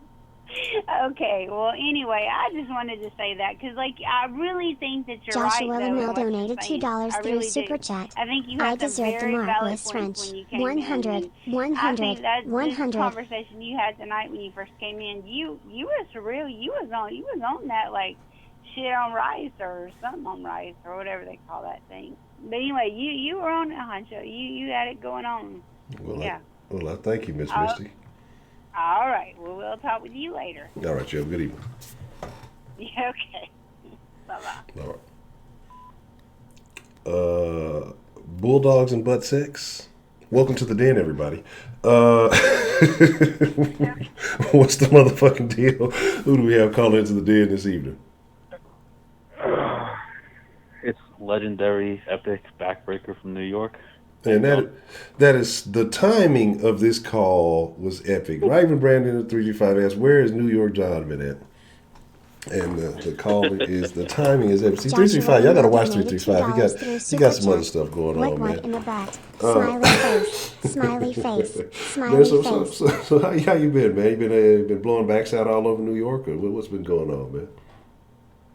Yeah, blowing backs out, working, sleeping, the usual. Already. So what's on your mind? See, man, it's been a minute, man. So how you been, and what's on your mind? Is it safe to speak? Are the Bulldogs out? They're only in Georgia. I don't know if they're still. Are they still top ranked? What are they ranked? They were up there last time I checked. So if I understand correctly, this tonight's stream is like a carryover from the one from yesterday about the guy who said you don't want a bulldog. Yeah, it's kind of a carryover, and it's kind of me venting about some of the bullshit that came out of that. It was just kind of, like I say, it was just, to me, it's about people at this point are seeking reasons to be mad. They want to be mad because, I mean, to me, it seems like you could easily dismiss that with if at the end of it again, if it don't apply, let it fly, or the fact to me that he didn't sit there and state, hey, all black women are bulldogs. He just said, hey, so otherwise I could be stuck with a bulldog, which could have been interpreted so many ways. But to me, it's like people deliberately decided that he meant black women by saying that, and there's no other thing that he could have possibly meant. And that's what I'm just like, man, at this point, it feels like people are just looking for something to get mad about, and that doesn't make sense to me. Yeah, and usually the people who get mad are the people that secretly know that that's the type of person that he described in his comment. So, I mean, because I don't think a woman who's got all her shit together and is attractive and, has got a good credit score, a good job, got a man or got multiple men trying to get with her, I don't think she's really going to she's not going to flip her lid over that comment because she's like, that don't pertain to me. He's just being ignorant about his comment, and she's going to move on with her day. Same thing with a guy if the comment was about, men. So I think the people that are reacting to it are the ones that, fit the bill. And then ironically, the way they're responding is just proving his point. Yeah, I absolutely agree. And that's the crazy thing. And to me, like I say, I find it funny because nobody, in the grand scheme of things, nobody knew who he was until he did something that they didn't like. And now, temporarily, I guess he's a household name for today. And then I'm pretty sure people move on to the next thing, tomorrow. But it's just crazy that something like that will spark and generate so much outrage. And then they'll label this one guy's actions, well, he's the reason behind all black men, or all men are like this, or all people like, just because one person does something, they use that as justification. Well, yeah, it's like if someone doesn't have something to be angry about, they'll create a reason to be angry about it. I haven't seen the comment personally, but I heard about it through your show, and just from everyone like you repeating it, to me, it didn't seem like he was talking about all black women or all other groups of women. He was just generally saying, I found somebody I like, and why should I settle for someone who isn't as good as what I got now, when, just because it doesn't make you happy. Right. So, and, to me that goes further than race, just in general. And people were saying like, oh, well, maybe he never dated a white woman or a woman that wasn't black before he got money. Okay, that might be the case. And that could be the case for a lot of people who, get to a position where they're making a lot of money and have fame, etc. But maybe before he had the money and the fame, he wasn't around people that would put him in a position to meet people that were outside of his race as often as he or she has now. So when your social circles change, you're going to have different cultures and races and et cetera, and the opportunity to meet someone who's different than you is going to increase. And so she happens to be white, but if he treated her great and he's at a point in his life where he's ready to settle down. Why would he be stupid not to marry her, or not to, not to date her in a serious relationship? So I mean, it's like you're damned if you do, you're damned if you don't, because people are sitting here saying, oh, he's putting down black women, but then if he was dating a black woman but he wasn't as rich as he is now, they'd probably call him broke or dusty or whatever. So it's like you're damned if you do, damned if you don't. The guy met somebody who supposedly he's in love with. He likes her. From we're not inside his relationship. It seems like it's going well. We don't hear any stories about it. Let him be. Let him be. Go find you. If you're somebody who's fucking bitter or butthurt or racist, you know what? Go fucking somewhere else and make your life happy. You don't have to bring your negativity to him. He's clearly not worrying about you. He's playing in the NBA, and you can call him a scrub if you want, scoring 7 points a game, but he's a scrub making millions of dollars, and you're busting your ass every day making a minimum wage, so shut the fuck up. Exactly. And that's crazy. I think people, there's a disconnect between, I guess you can try to insult somebody, but again, when he goes home and he's living a luxurious lifestyle, I don't think he's worried about the points per game or anything like that. He's not having the same issues as common people, but for some reason, I guess they feel like they got the one up on him. Well, you only score 7 points a game, so okay, well, it doesn't matter. But people, I don't know. I just don't. I don't know if it's like say it's kind of relating to what Miss Bell said. People respond to things emotionally, and maybe they feel like they got one over, or I don't know, man. It's just it concerns me. People concern me. I probably shouldn't give a shit so much, but is most of the people that are talking shit about him dating or married, I don't even know, with the white woman, are they mostly black women? Yeah, absolutely. Okay. Well, here's the thing. From an outsider looking in, one thing I've noticed over the years is that black guys have always tried to build or change. I don't know what the right word is. I don't want to say style, but they've adapted to the climate, and they've always built things to favor them and make them more desirable or interesting to other groups. And I'm not just talking about women or race or whatever. And it's worked. And black women are bitching about it, but black women haven't really done anything to make themselves more desirable to black men or other races of men or other groups of people.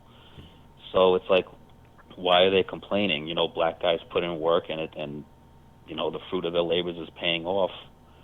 Why bash them now when black women could be doing the same thing? Like, black guys. Okay, so now I'm gonna really set some people off in the den. That's what I'm here for.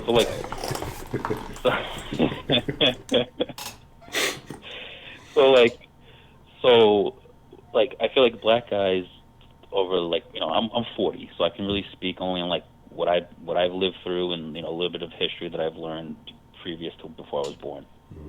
It seems like black guys have always tried to build up something that they could attribute to them, and then market that to make money, market that to make them look more approachable, more desirable, et cetera, et cetera. Whether it be hip hop music, sports, running a business, just a way of speaking, et cetera, et cetera, et cetera. Whether you want to start listing stereotypical things or whatever. And so now you can go into a store and you can buy a basketball jersey with a black guy's name on the back, and little white kids will wear it, little Asian kids will wear it, little black kids will wear it, kids in China are wearing it, kids in America wearing it.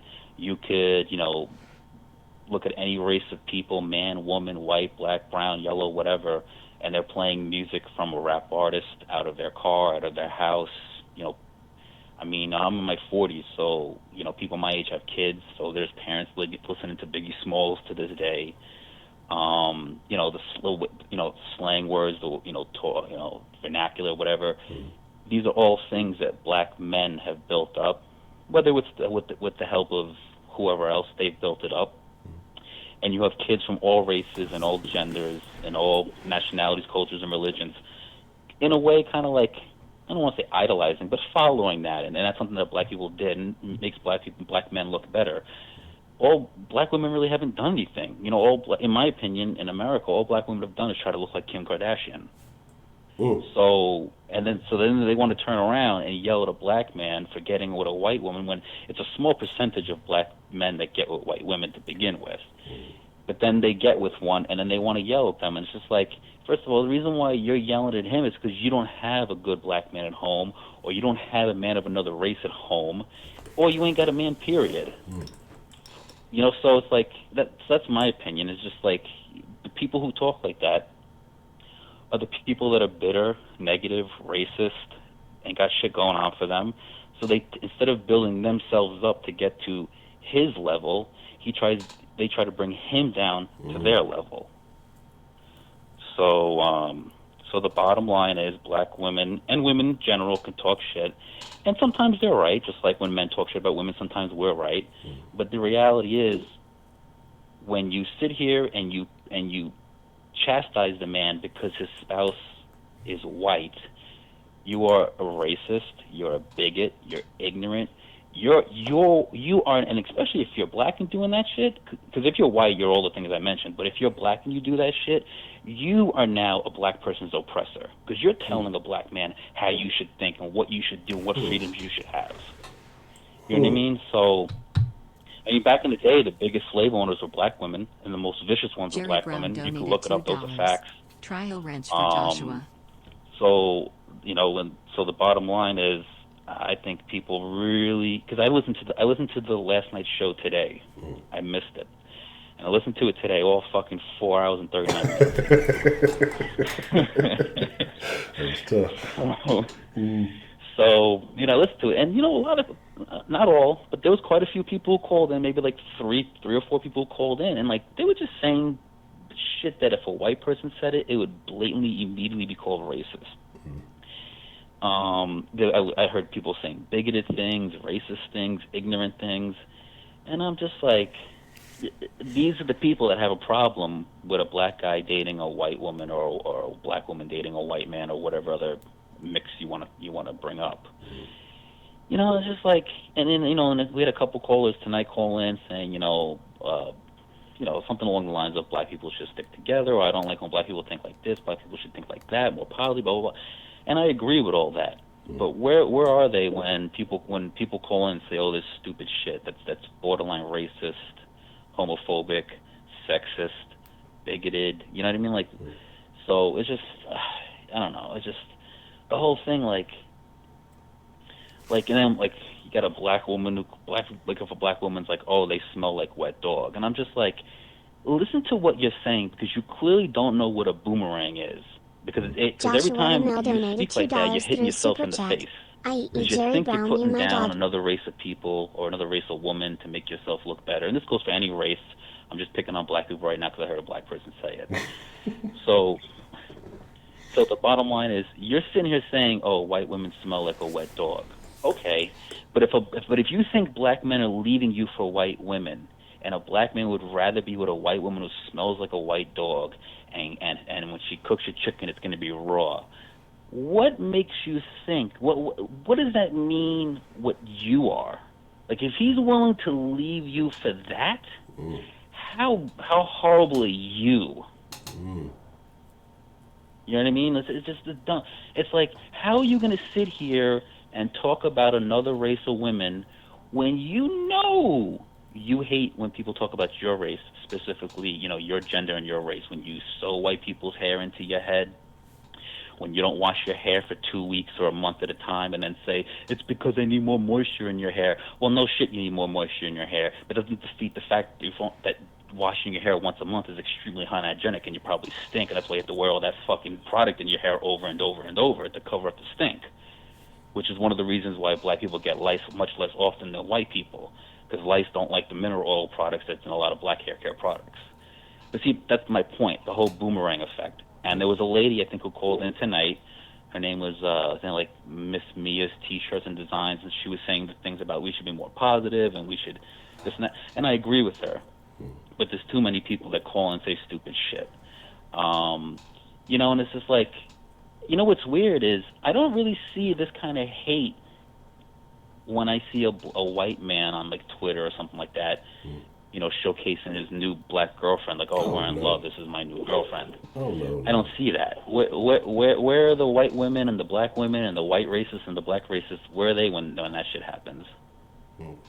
I would like to know if you discover that. Let me know, because it is definitely a double standard, and that's the craziest thing about it. It's a huge double standard, and I've seen it. Because I don't know if you were here that time when I posted all those screenshots from all the women who were basically saying, well, I don't like it when black men get with white women, but when it's the other way around, it's okay. Or I mean, just blatantly, speaking those double standards out. So it's like I say, it's a crazy thing. And to somehow people that makes sense. Like, that's okay. It's okay if I hold you to this accord, but me, I can do something different, and they justify that. However, I don't know, but it's a real odd thing to me.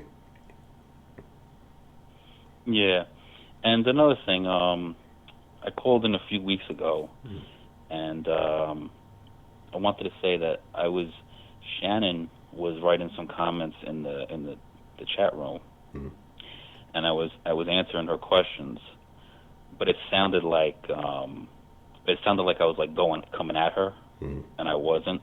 She was really the only one who was like engaging and writing something of substance for me to like answer. So it kind of came off like I was being a dick to her, or I was picking on her, and I wasn't. I like Shannon; she's pretty cool. She don't bother nobody. I'm willing to give up a lot of my pistachios to see her slave girl outfit. But yeah, Shannon's all right as long as you keep her out the vegetable aisle. She's okay. Yeah.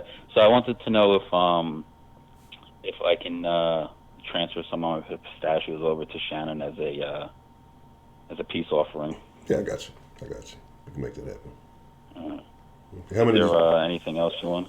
What's that? I say nothing in particular. How many did you want to slide her way? It was like, what did I give the other girls, the other ladies, 10,000 each? Yeah, I think so. All right, we'll give her 10,000 and then maybe like a 5,000 as a I'm sorry gift. Okay. As a reparations package. Pistachio reparations, I got you. I think Shannon, she always accuses me of some type of pistachio shortage, so I think she'll definitely appreciate that. I got you, no problem. Put it at all right, cool. There she go. All right. Okay. Oh, another thing. One last thing. When that guy Kenneth, I think he goes by. Pretty sure he goes by Kenneth Fitzgerald. Mm-hmm. When he said he was, black people have been programmed to think a certain way, and then he used the example when he was on the train. He saw a white lady crying, and he felt sorry for her, or felt bad for her. And then when he saw the black lady crying, he was in his head. He said, why the fuck is she crying? Mm-hmm. You can call that programming, but that's not. That has more to do with you and your upbringing. That doesn't have to do with, because he said cartoons and the Tasmanian Devil and this and that program people, and I'm like, dude, we all watch the same stupid cartoons. Fucking Roadrunner, Tasmanian Devil, Looney Tunes, whatever. Whatever you Tom and Jerry smash each other over the head with a fucking hammer. Fucking Tom trying to light fucking, the fucking mouse on fire or whatever, I don't think like that. When I see a black person in need of help or disdain, I want to help. And same thing when I see a white person or Chinese person or whatever. The programming. We've all seen Superman, the Incredible Hulk. I never went outside and tried to flip a car. I never tried to jump off of a building. It's just, those are all excuses. That has to do with your upbringing and who you are as a person. And you can use the word programming, but to sit here and say that, cartoons programmed us to be, less sympathetic to black people than white people, well then, if that was the case, then you would have a hell of a lot more nasty white people to black people, and you know what I mean? And you'd have a hell of a lot more black people who self-hate than there is now. So I don't think that's true. I think at the end of the day, it comes down to your family structure. If you have a mother in the house and a father in the house who, after you're done watching your cartoons or whatever it is, that is there to set the proper example, and more importantly, a stronger example in the kid's mind. You could watch all the fucking gunfights on TV growing up, and you're not going to grow up to fucking want to shoot people. Yeah, I agree with that. I think the household foundation is the most important thing. Now, if you left unchecked, then children's minds can wonder, and you can kind of think some things if nobody corrects those behaviors or anything like that. So, like I say, yeah, I agree with you that it comes down to how your upbringing was. Yeah, and some lady in the chat room, D the Gamma, said that I sound like I have a huge disdain for black women. I don't. I have a huge disdain for anybody that says ignorant, idiot, racist, bigoted fucking things. So, notice how I said in the beginning of the phone call, there are women out there, black women out there, or women in general who have, their life together, good job, good credit, good money, got a man, got a happy family, blah, blah, blah, blah. Those are not the people you usually hear bashing people on these comment sections because they're at work. They don't got time to fucking be on Twitter to begin with. I don't have a disdain for people that, for lack of a better word, are normal, whether they're white, black, brown, yellow, whatever. Do I have a disdain for people that are idiots, people that are racist, people that are hypocrites, people that are, homophobic and this and that? Yeah, I do.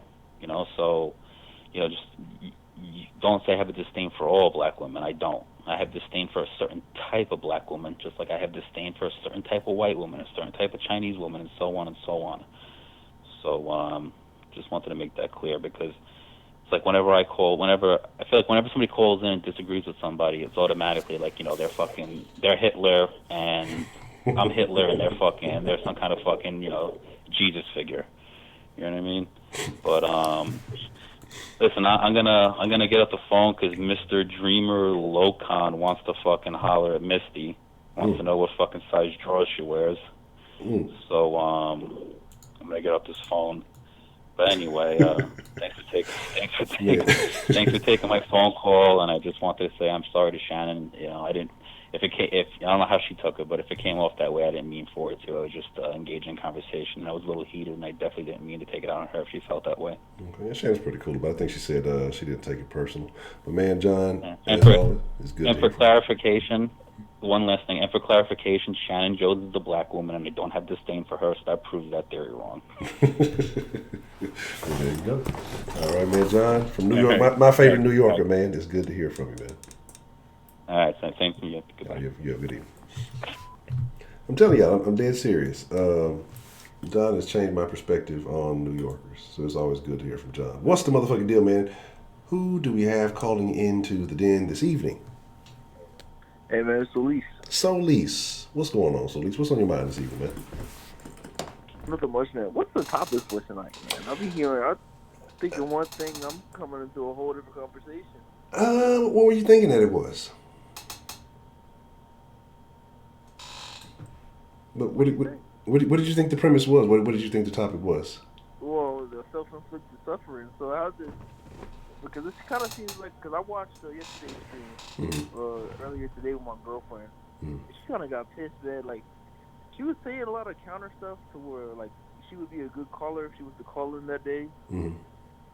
But it just sounds like a conversation from yesterday. So I'm just trying to figure out, like, what you mean by self-inflicted suffering. Well, it's a carryover kind of from yesterday. And what I'm saying is that the backlash and the people get mad about that comment, it's more self-inflicted to me. It's people that are mad, either with themselves or with their situation, because kind of like how John just pointed out, some other callers pointed, if you're happy, if you're in a good relationship, one, you don't give a fuck what anybody else is doing because you're happy with your own situation. If you're happy with yourself internally, you're not caring about what anybody else is saying and or doing. But I'm just a lot of backlash now, right? Not even with the comment itself, but just things that people were saying, and it was primarily black, but it was some simp ass black dudes in there too. And again, I told you, y'all was mad at me yesterday because I said that black dudes will say some anything to get some pussy, so they'll cape, the same way you got these male feminists out here. You have black dudes who do the same shit, hoping that it'll get them, some access to some ass.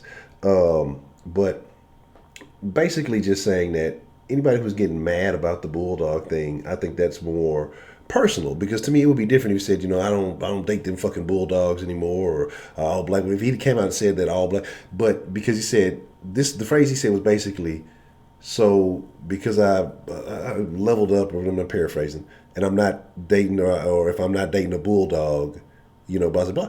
And in no way did he say, like, he didn't put any kind of won't say he didn't put any kind of context, but it wasn't in a sense of like he labeled a group or anything. He just said, because I'm not dating a bulldog. So that would be singular in my opinion, as opposed to labeling the whole group. I'm not dating those bulldogs. Maybe he said bulldogs and some other stuff, and maybe you can stretch it. But to me, I felt like people went out on a limb, stretched this shit out because they wanted something to be angry about, and then just kind of ran rampant with this shit and just make it seem like he's the worst guy ever. But again, when nobody really cared about this dude prior to, you know, him being whoever he was, because he's been in the league for a few years. I want to say maybe what, 4, 5, 6 years. He's been around for a little bit, and you know, nobody cared who he was. He wasn't a major contributor to anybody's team or anything like that.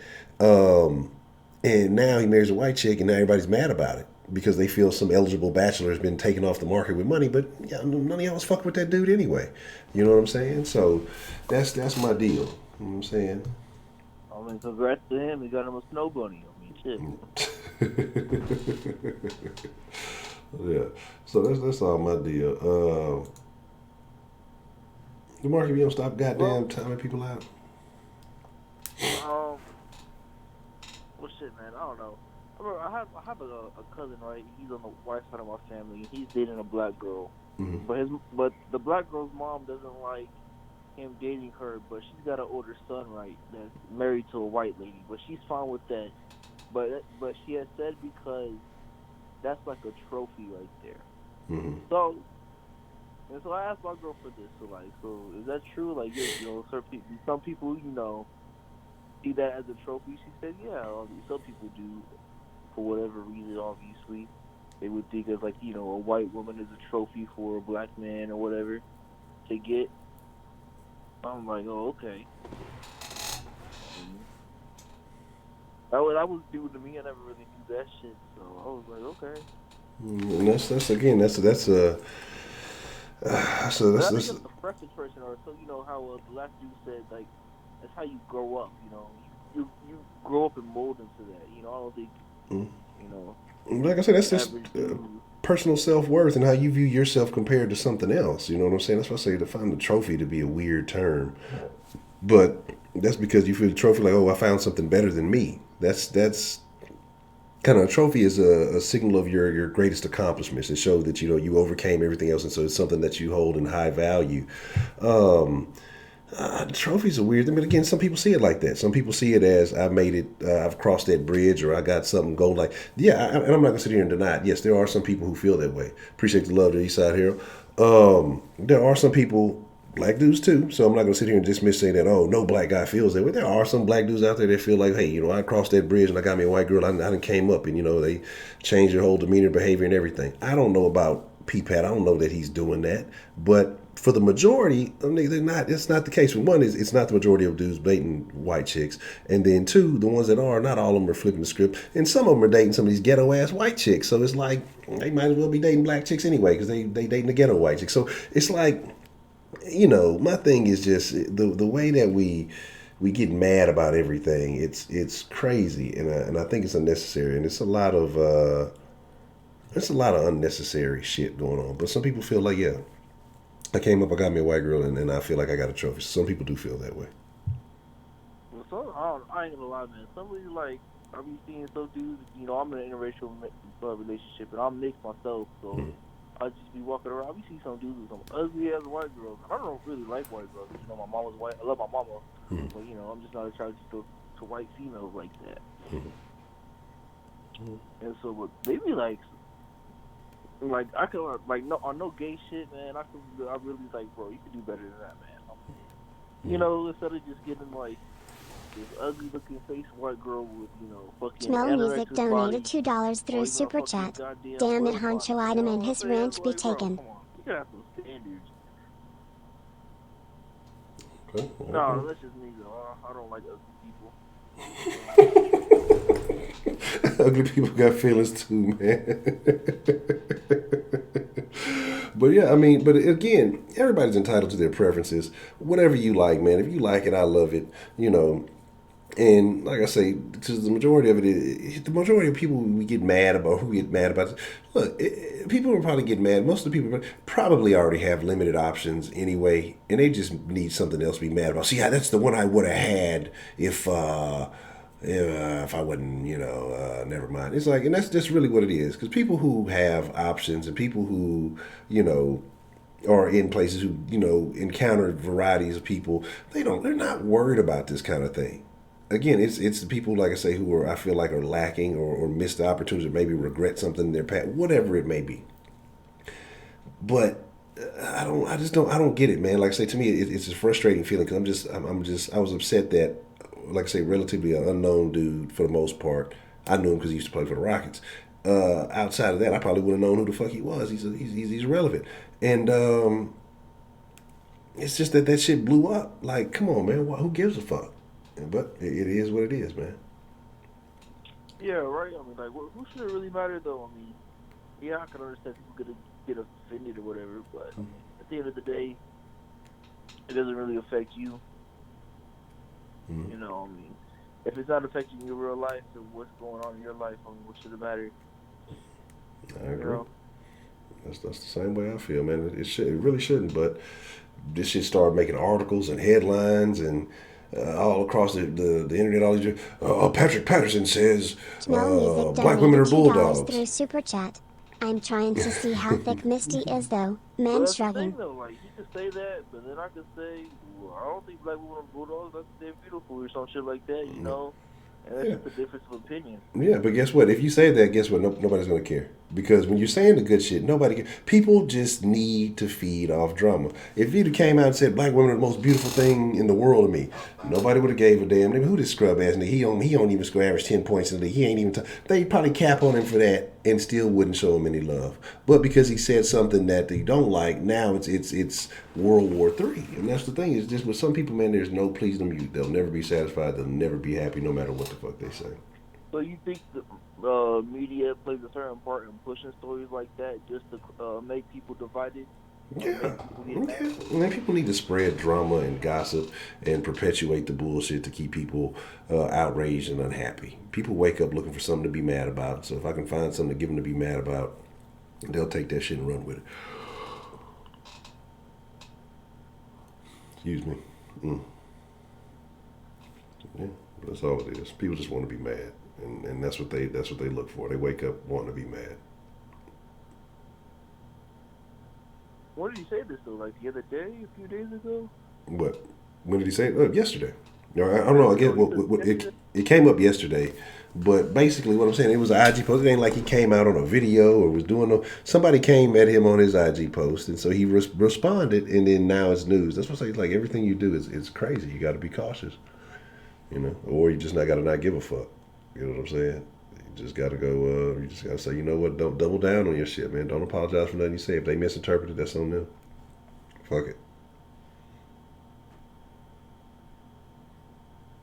Man, see, this is why, like, if LeBron was to say some shit like that, then people would be blown up. But for some dude that's just, riding the bench, collecting a paycheck, that he earned or whatever. But that's the crazy thing, right? Because LeBron has what? A black wife. Nobody's making a big. Nobody's celebrating that. LeBron, black wife. Let's celebrate and praise this all day. Guy that nobody knows says something about bulldogs. Let's misconstrue the statement and then turn it into, like Tia said, selective outrage and blow it all up. You're talking about the better players in the league. The majority of players in the league have black wives. Talk about D Wade, whether you agree with he's not. I don't even know if he's the league anymore, but whether you enjoy what he did or didn't do. You can talk about guys who are going down the Hall of Fame, celebrities, stars, all these people. Majority of them have had black wives. But people look to get mad because one or two guys here and there decided that they were appealed to something different, which is their right to do so.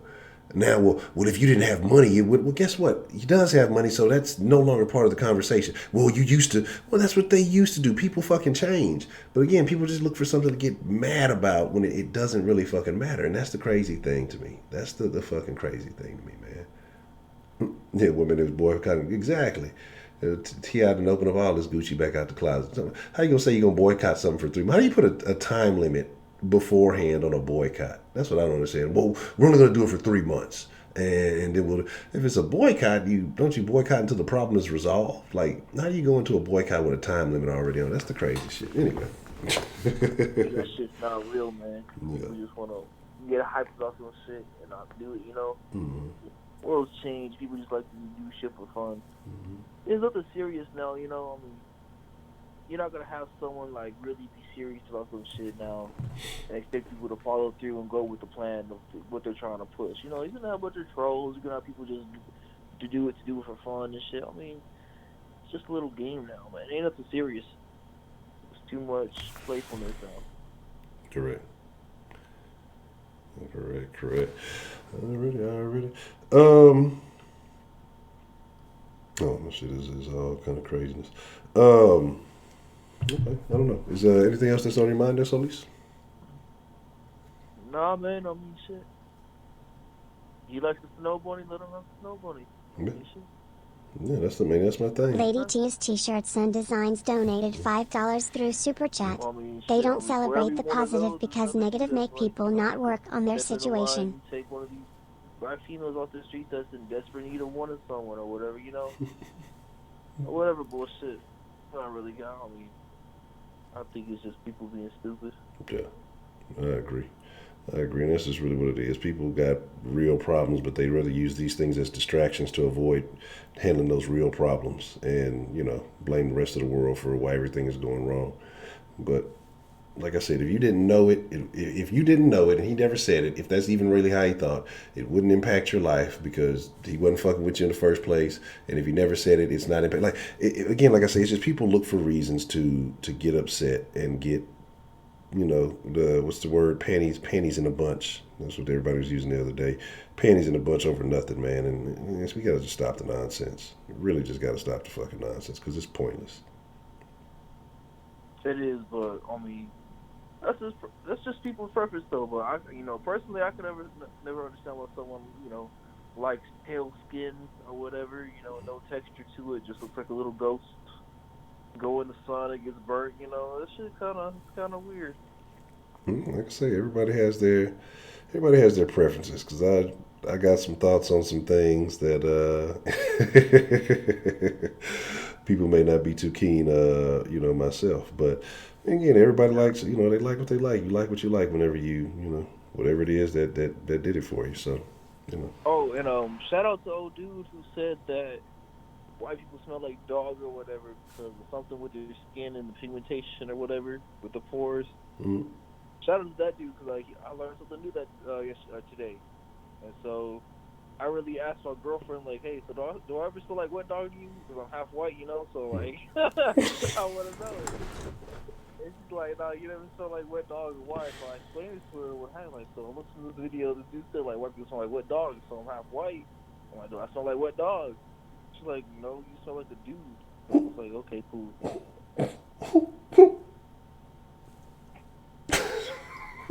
I really thought like, hey, I get, ain't nothing wrong with asking. If you don't ask, you never know, right?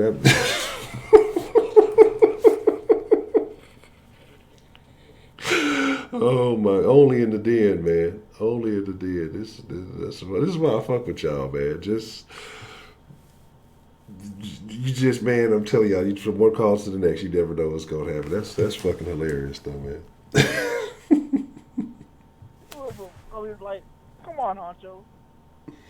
If you were like half white or whatever, and you just like heard some shit like that, man, you'd be like, wait, what the fuck? I can smell like wet dog for some bullshit. And you wanna go and you go ask someone, you know, that's close to you. You know, they're basically with you every day, and they say you smell like wet dog. I mean, there's a problem right there, man.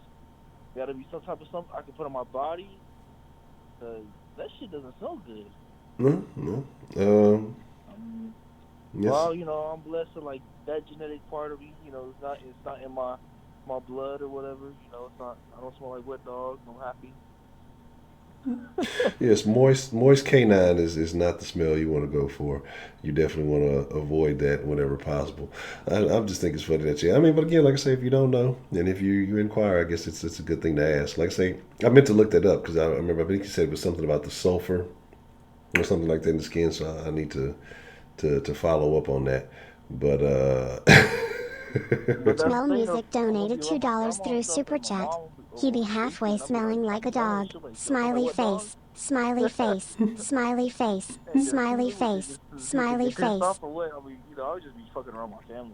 Yeah. But, you know, I just want to see each other get pissed off and, you know, hey, y'all smell like wet dogs. Go do something about it, you know? Now you gonna start a ride, man. That's funny. But, all right, man. I'll catch you later. All right, so Lisa, man, I appreciate you calling in.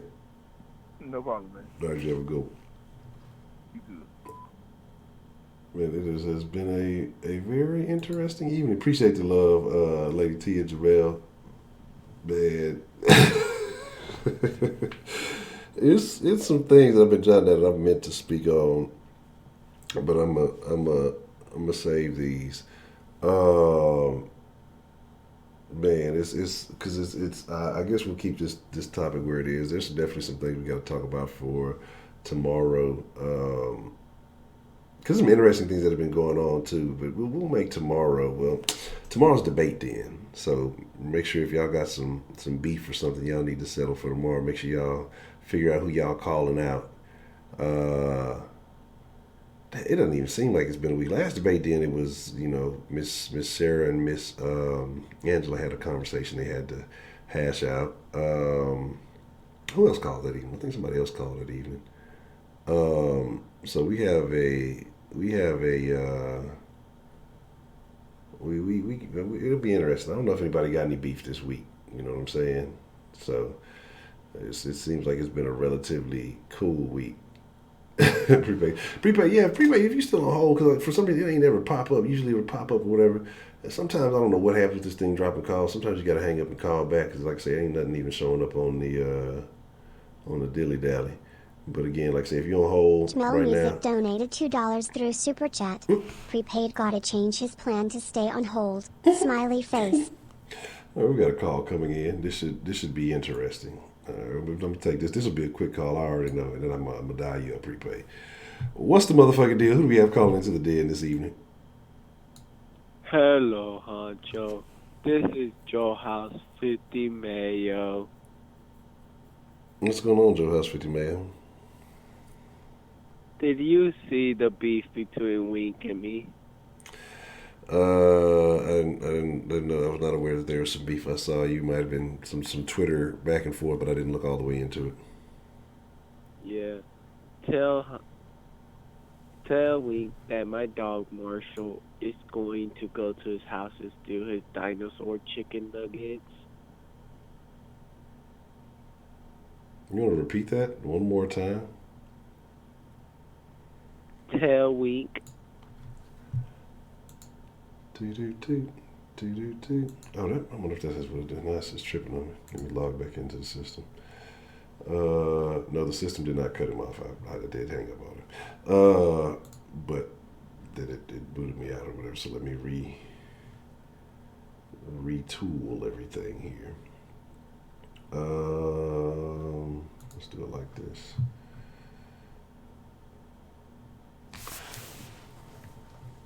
I don't know, maybe that's why stuff wouldn't come. I don't know. This thing does some weird things from time to time. Let me see. Let's pull that up right now. A bunch of 1,000 messages, missed calls seem like they just popped up out of nowhere. I'm gonna dial up right now. There we go. Exit out of that.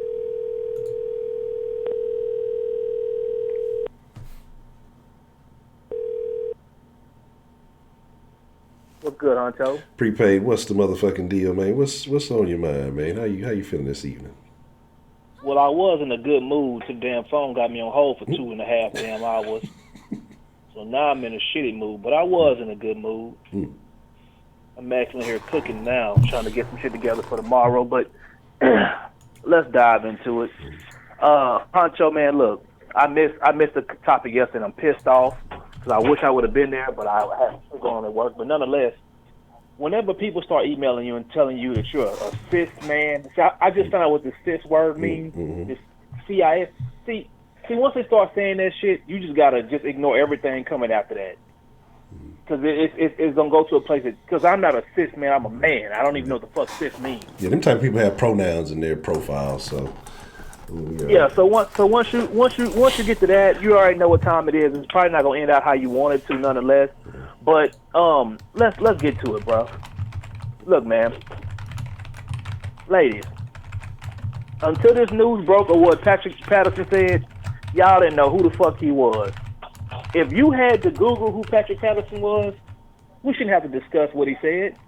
It should have rolled off y'all's shoulder with no problem.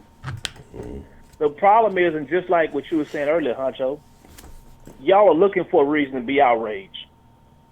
Because him saying he's not with a bulldog or he don't like bulldogs, we have no context to it. We don't know if he's talking about a certain woman that he was dealing with. We don't know if he's talking about black women in general. He could be talking about a real life bulldog. We don't know. We have no context to it. But if the motherfucker ain't matter 72 hours ago, why the fuck is he such a game changer yesterday? Correct. You know what I'm saying? Patrick Patterson been in the league for 9 years. Damn, it's been 9? I know a little bit about him. He been there for 9. This is 9th year, bro. Damn, I know he came been in the there a league while. in 2010. Damn, I know you've been there a while. I didn't realize it's been 9 years. I thought it was about 5 or 6. Okay. You know, his impact is so minimal because you got to remember he don't play a whole lot of minutes. He ain't that great of a player. He can shoot a little bit, but I mean he's a role player. You know what I'm saying? And the fact of the matter is he went to Kentucky. And for all y'all who are surprised, if you go to Kentucky, take a while, and you're an athlete, guess what type of women you probably gonna like. You already know. Just take a shot in the dark and decide and go from there. Okay. If you ever been there, it's been a rump arena, take a wild guess who's in the stands when you play basketball there. Like, come on, man. Like. Y'all want to get outraged by every fucking thing. And I'm going to say this, Honcho, and if he was referring to black women, that's his personal preference. Shame on you. Nonetheless, I'm fine with it because more black women for us. However, black women, I got a beef with y'all, and this shit rubbed me wrong, and I got to say it. How come every time some good shit happens, y'all want all the credit for it? Y'all want all the credit for everything good. A person get elected, oh, black women we hit the voting booths and da-da-da-da. But as soon as some negativity pop up or somebody says something you don't like, then all of a sudden, black men, we got to do better. No, the fuck we don't. As soon as the shit happened, I ain't even hear about it. My wife texted me. She's like, look at y'all. Y'all need to do better. Look at this shit. Y'all, black men need to do better. I said, no, the fuck we don't. She goes, why? I said, because we ain't fucking say that. We ain't say shit. He said that. He needs to do better. Don't lump us all together when it's convenient. Because if he had did some monumental shit, and guess what? A black woman will want credit for it. I ain't with that shit, man. I'm tired of y'all with this shit. And here's the thing, bro. If he was describing a black woman as a bulldog, Jamel Music if donated he ain't $2 describing through you, Super Chat. why the fuck are you mad? Marquis and his ranch G&N Black fan. women say shit about niggas all fucking day. They be on social media, men ain't shit, you think I'm finna be out here trying to argue with you over every nigga you talking? First and foremost, there's too many niggas in the world.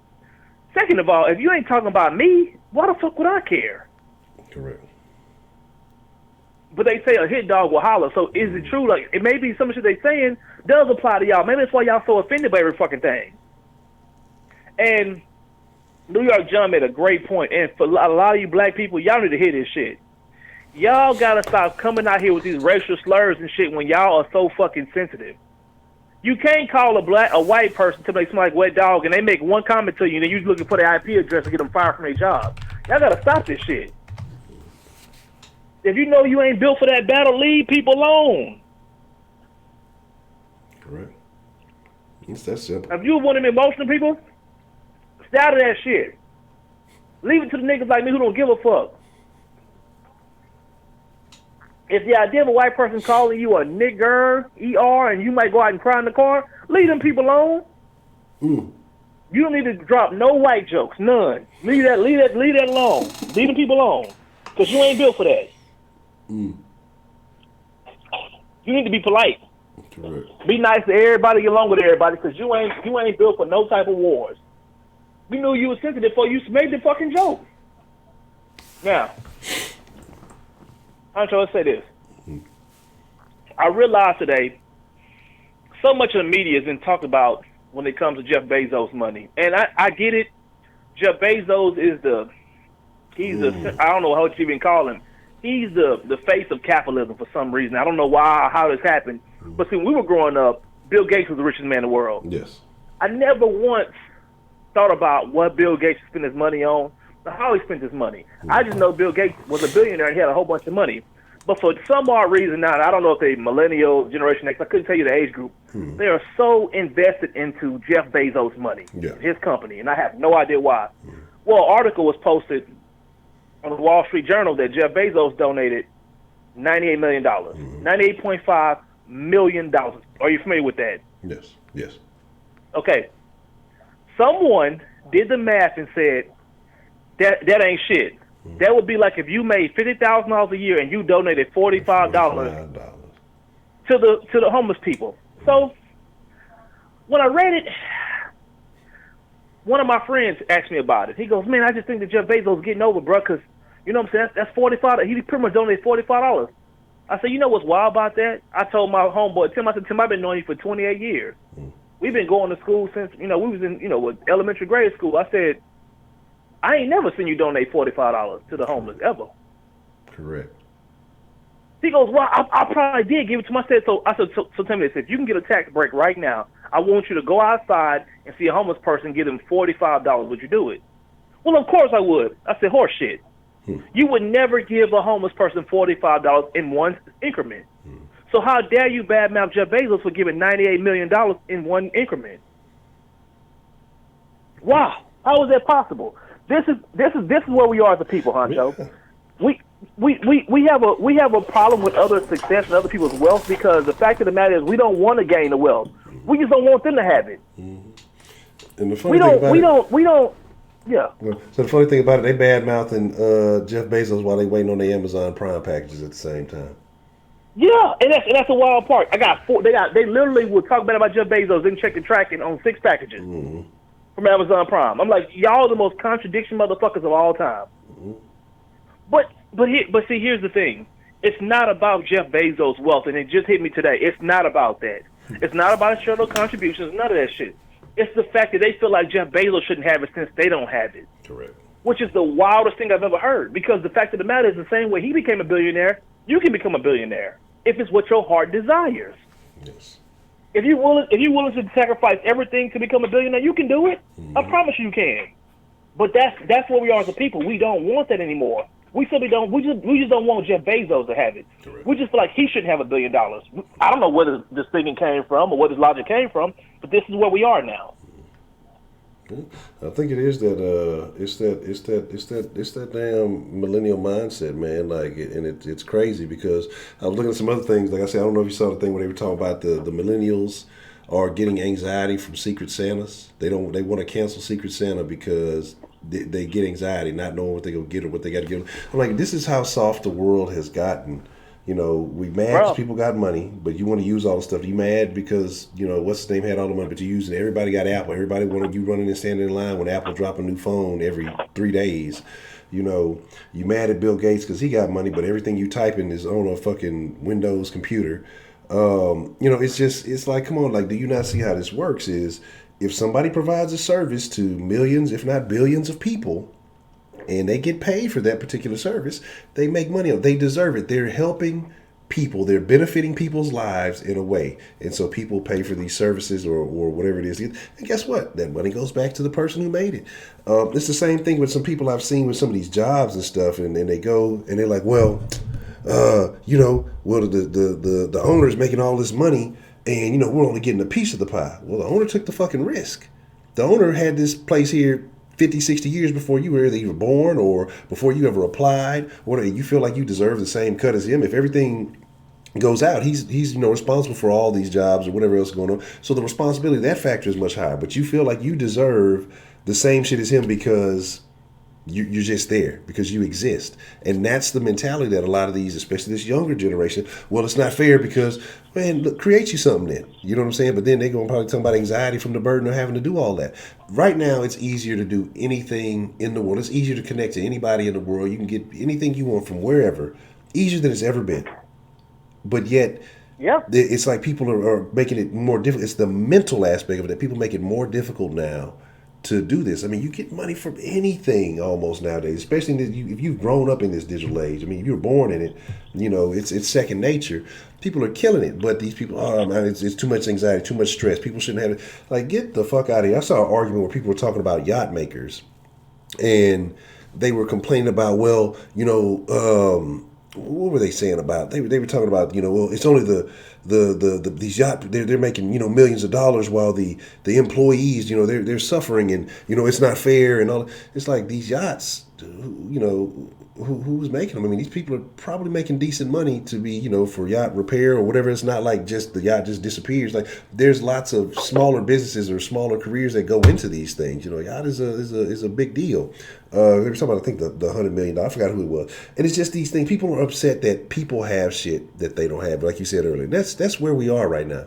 People don't want you to have what they don't got. And that's what this communism shit, this socialism shit is starting to take over, because people are they lack pride in themselves, or they feel like they can't do it, or all the options have been taken, when there's so much more. Like when something new is created, that means a new business can be spawned off of that. You just have to be creative. You have to figure it out. But instead of doing that now, because that requires more effort, education, or whatever it is, people don't want to do that. They rather just blame whoever's winning and say it's their fault. They're hoarding all the money. I don't know. It truly is mind-boggling to see these people with so much things in front of them and just complain and bitch and complain so much. Honcho, I'm not gonna lie to you, bro. When me and my wife go on vacation, dog, I see a whole bunch of motherfuckers who 21 and 22 years old. Yeah. Bro, we was in Paris. It was a whole bunch of American kids there. I don't know if they was on spring break or what. Yeah. But bro, I don't even know how they even can afford this type of trip. How can you afford this type of lifestyle? And then here's the wild part.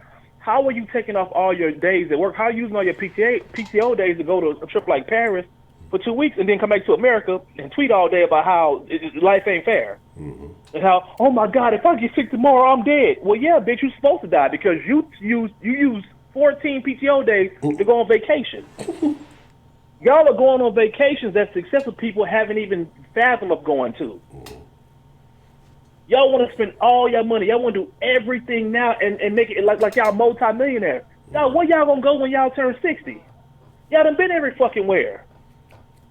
All these 18, 19, 20-year-old, all these hoes in fucking Abu Dhabi and fucking Bali and all kind of places. Like, dog, what do y'all have to look forward to? And then y'all get back to the States, bank account have $16 in it, and then y'all cry about how capitalism is holding y'all back. Correct.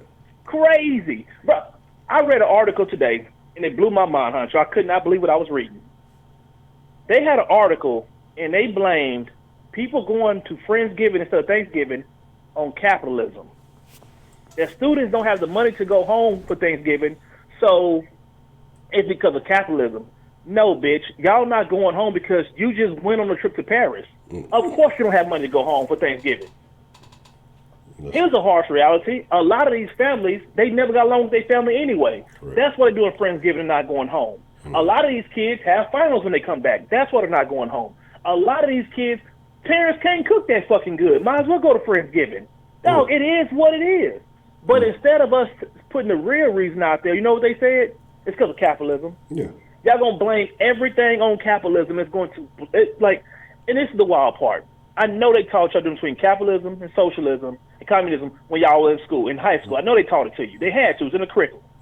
Your dumb ass slept through the whole thing, and you decided that motherfucking socialism going to somehow make it to where your lazy ass working in Whataburger can make the same amount of money as the person who's a doctor or a lawyer. You got a whole lot of humble pie coming to be cooked for you. If you're that fucking stupid. It is beyond mind-boggling to see all this fucking bitching and complaining and crying and fake outrage. And, I really hate that you cut Kenneth off. Let me back up.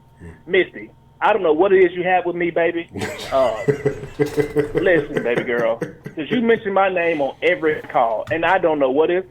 I don't have nothing to do with Kenneth and his anus. This is the last time I'm ever going to mention it. If people are talking about that in the chat, that ain't got nothing to do with me, baby. That's on them and them people. Leave me out of that. I don't have no control.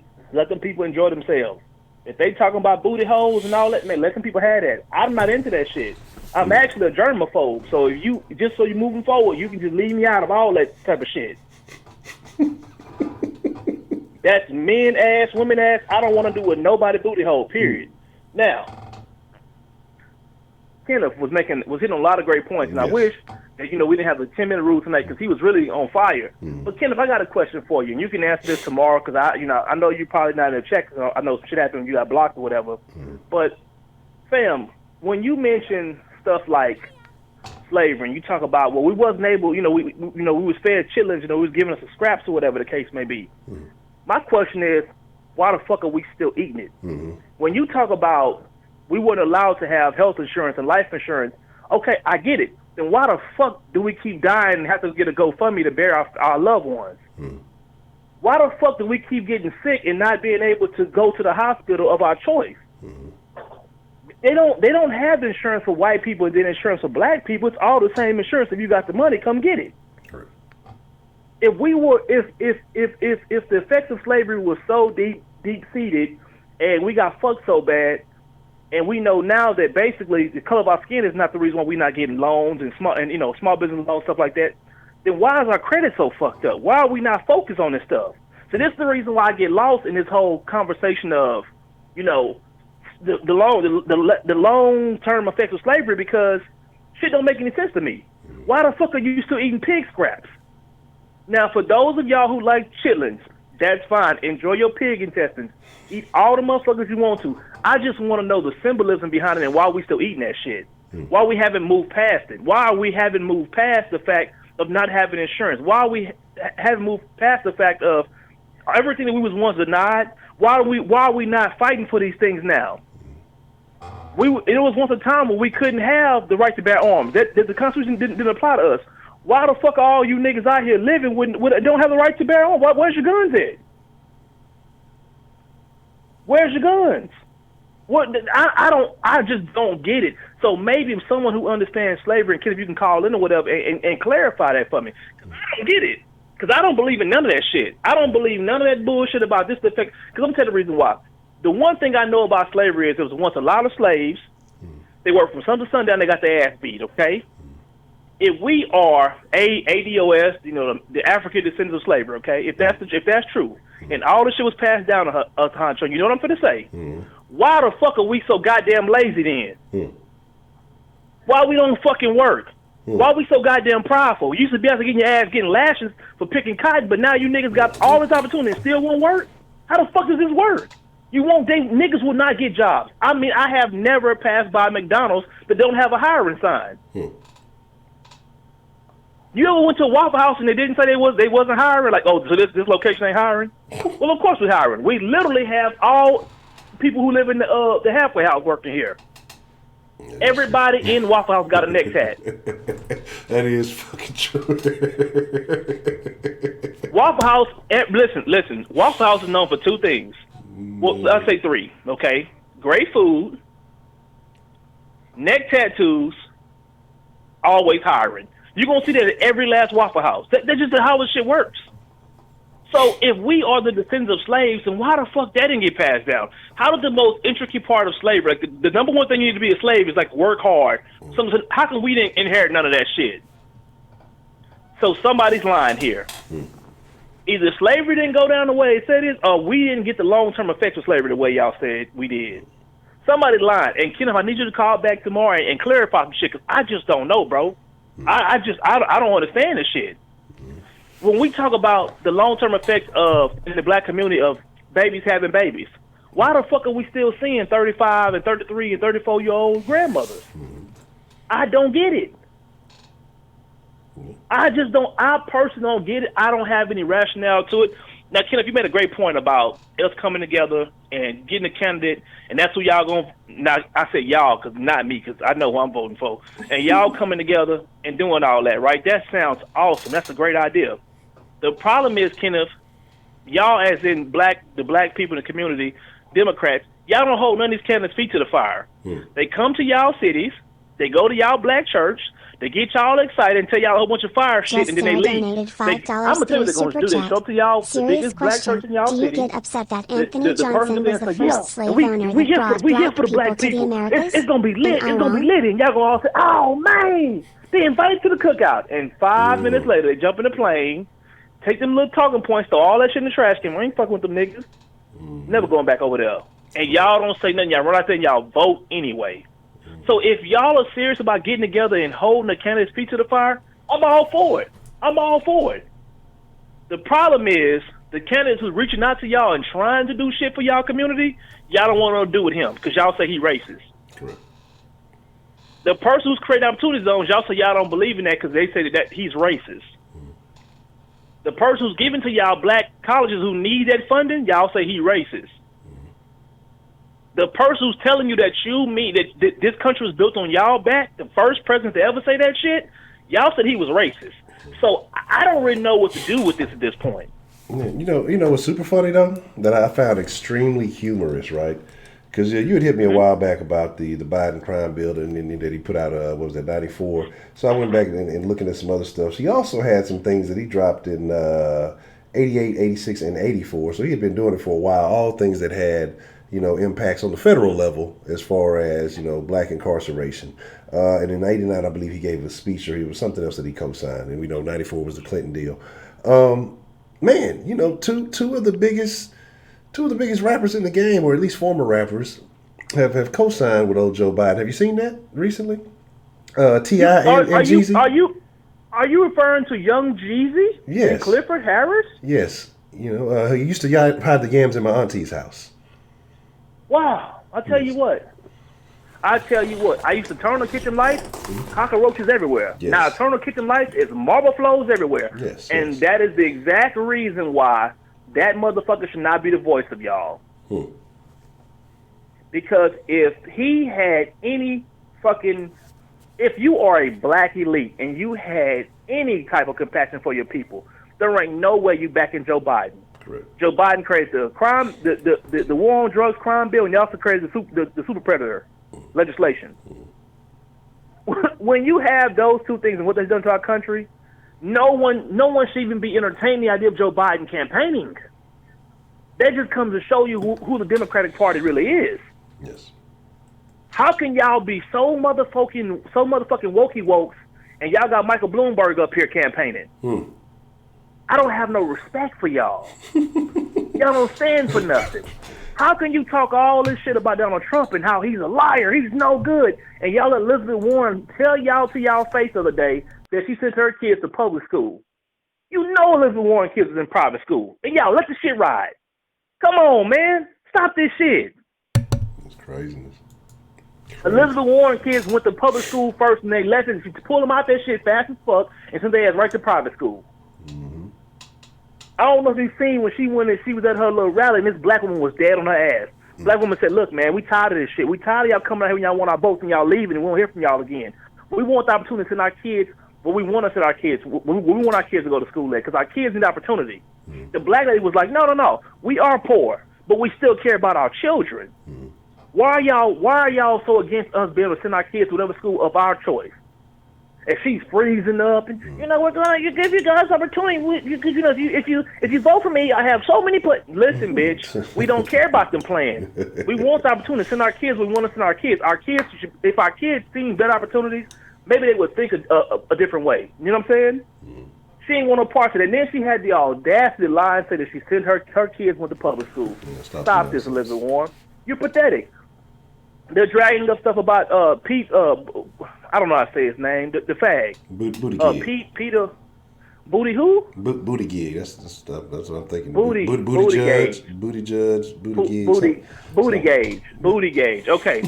He's talking about how people in the black community, they need to know that education works. That people in the black community are not encouraging them to go and be great students and get great jobs, and it's going to pay off.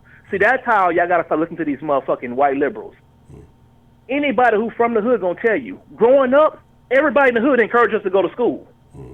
Any OG that you was around who was selling dope, what they all told us, Honcho, hey, bro, you good in football, don't come around here. They used to send us home at night. Hey, bro, you don't need to be out here at nighttime. Ain't nothing here for you. The street lights come on, take your ass home. And this is gangsters from the hood. Niggas who really had bodies. He don't know that, though. He thinks that the gangsters who out there is making little kids go sell crack for him. He don't know no better. This is why y'all got to letting these white liberals be y'all voice on shit. Because that's not true. Contrary to popular belief, black people do value education, especially those who come before you. Now, I don't know why they refuse to not get out the hood. Everybody's circumstance is different. But one thing I can say is they never encourage you to stay around this motherfucker. They tell you to get out and get as far away as you can as soon as possible.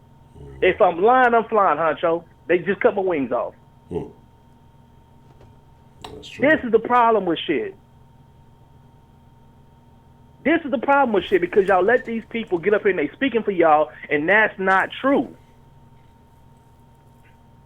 Bruh, listen, man. I'm all about black people, you know what I'm saying? Miss Lady T, I want you to call back in because you were talking about us being more positive, and I'm cool with that. Like, let's be more positive. But let's be realistic also, man. Let's stop lying to each other. Jesus, stop lying to each other. Stop telling people there's no opportunity out here. I have never seen a McDonald's that's not hiring. You have ate at a Whataburger and they not hiring? That's not true. It's open 24 hours. They always need employees.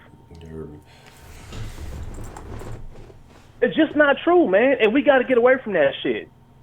Now, I need Kenneth to call in, Ms. Lady T. Somebody got to call in because I need some answers. Ms. Lady T, I hope you call in so you can finish what you were saying. But that's just me. I'm not finna lie to myself. I'm just not gonna do it. I'm not giving up hope on black people, but I'm also not finna be out here fist pumping and hoping y'all change y'all ways. Niggas change when they want to change, and I'm a firm believer of that. So if y'all do change, I'm all for it. If y'all don't change, I still fuck with y'all just from a distance. Yeah, straight up. I still love you. Just, you know, you ain't worth a damn. It is what it is.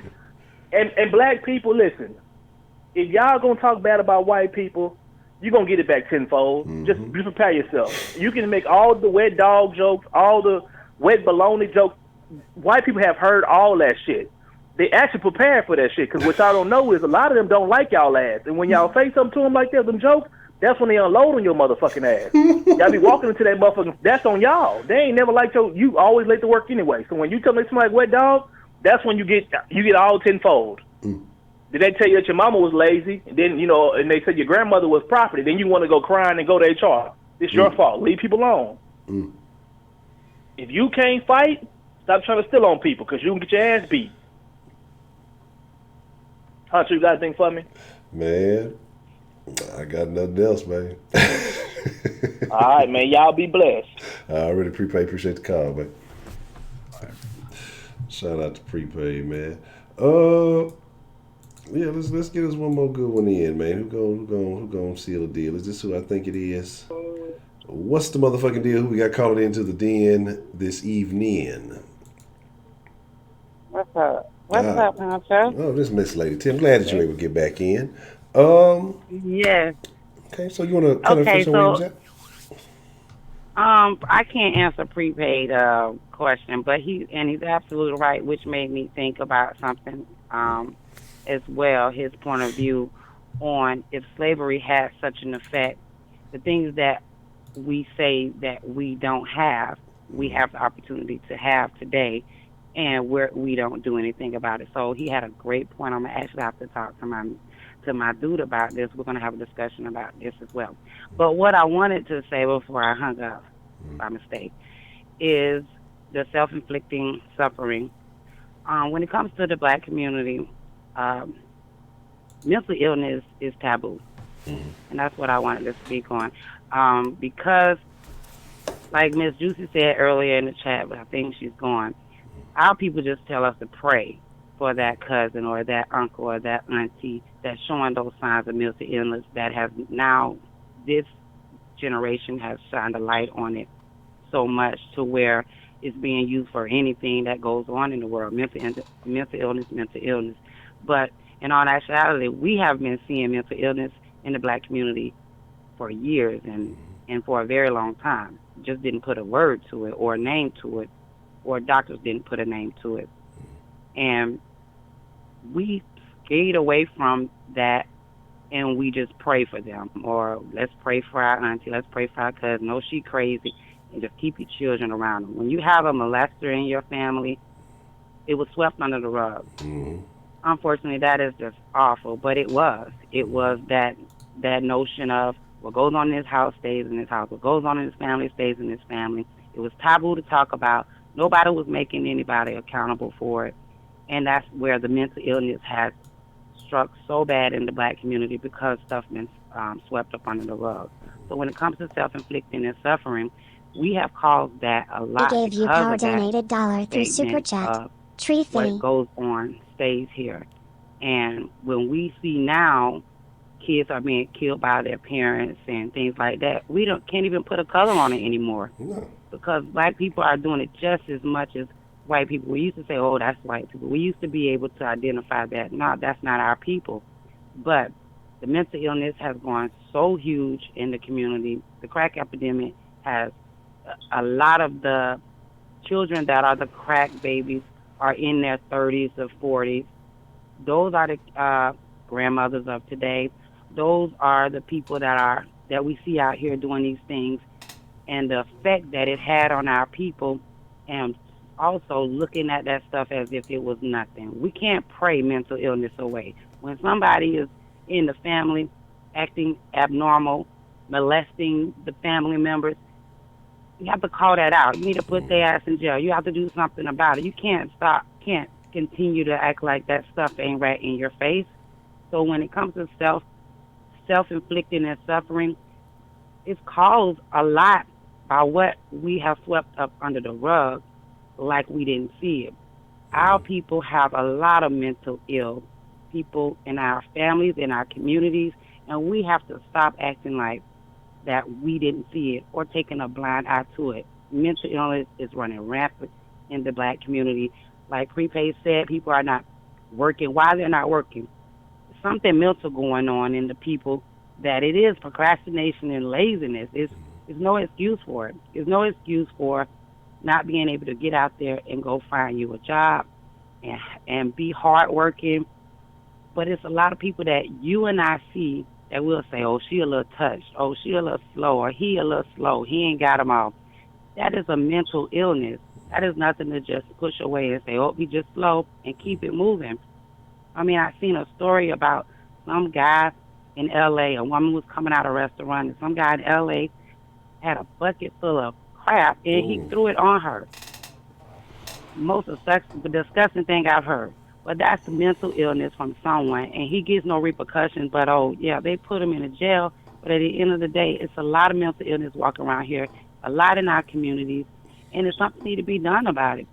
What do you think, Honcho, about the mental illness that we didn't classify as mental illness, that we didn't touch on and called it taboo because we didn't want to say that our people or our cousin was mentally ill, and we just pushed them away and called them crazy and said, let's pray?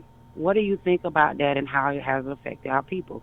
I think that it has a significant impact because, I mean, certain things that I don't want to say that you're trying to normalize, but when you're accepting and you're not getting these people help, it was super funny because I digress a little bit, but because I was talking to the lady, and it's always a real good conversation where I go get my hair done, and we were just talking about some things. She was sharing some of her experiences, and we were kind of talking about the same thing.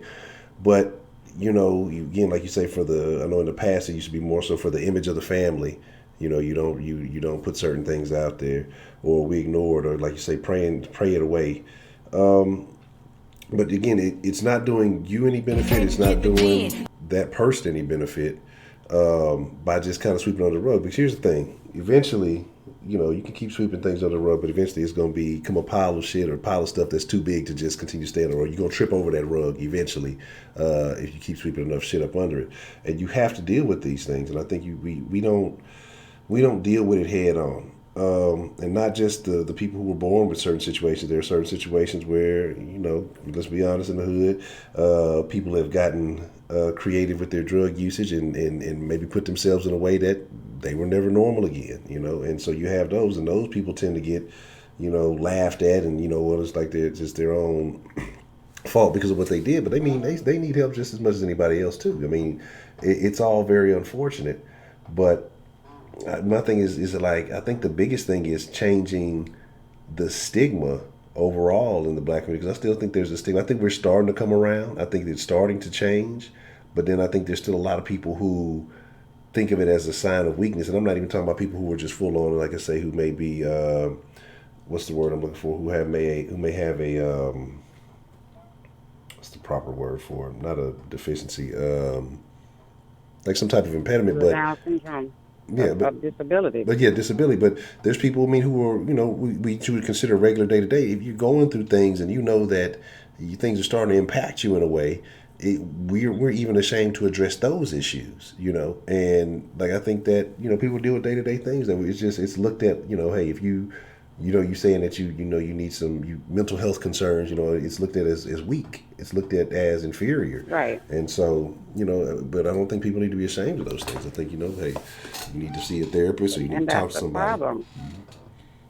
That is a huge problem that we think that is weak. Just like women, a lot of women think that if a man showed his sensitive side that he's weak. But in all actuality, we all have feminine and masculinity inside of us.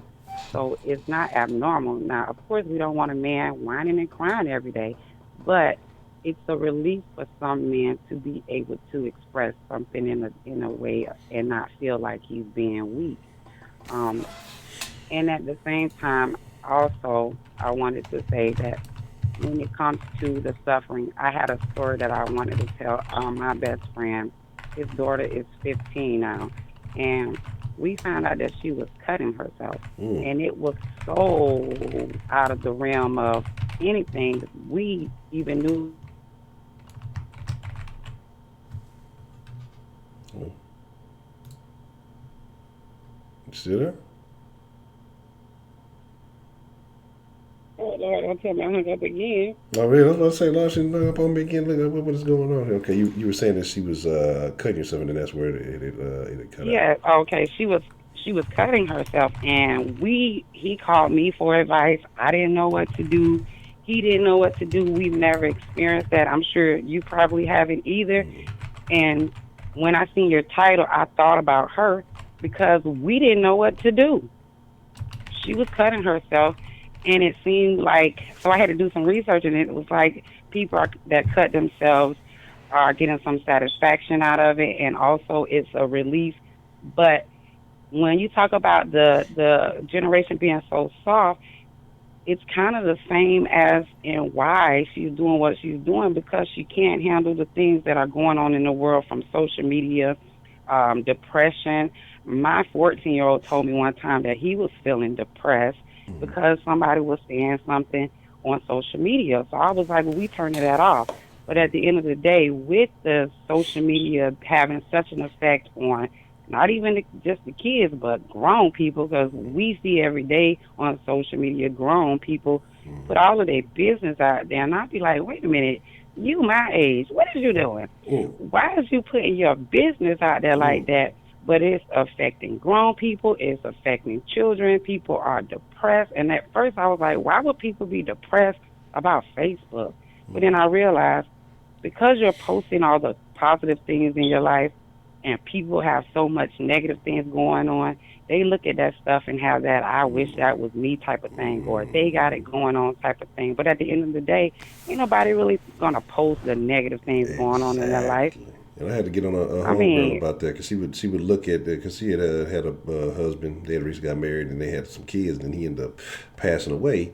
And she would, say, well, I'm looking at this stuff and, I'm getting depressed. And she's a younger chick, and it wasn't nothing like that. But I'm just like, well, this is what you got to understand. People are filtering their lives on this social media. Just because some chick, she posted this, that, and the third, with a dude, he might beat her ass right after. And I'm not saying that, not hoping that on anybody, but you don't know what's really going on. But people will post the highlights of their life. And that's what's going on, I think, with this. It's a highlight generation. Nobody sees the struggle. Nobody actually sees the bad. You only see the good end of it. And that's the problem. And I agree. And even with the youth, they're comparing themselves to all these, especially on the gram, they're comparing themselves to adults. They said that with young girls, especially when you're going into, the puberty age and all this, you're looking at these women who getting all these likes and things. Well, they had work and surgery and all this other stuff. You're trying to compare your body to that and hoping that it develops into that. When 99% chance that ain't what it's going to be without some augmentation. And so they feeling like they looking like that ain't gonna work, it ain't gonna happen. So they feel like they have shortcomings or something because they don't look like some IG thotty, and they trip on that.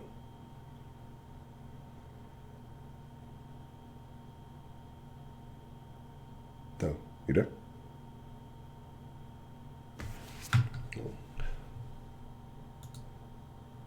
No, did I cut off?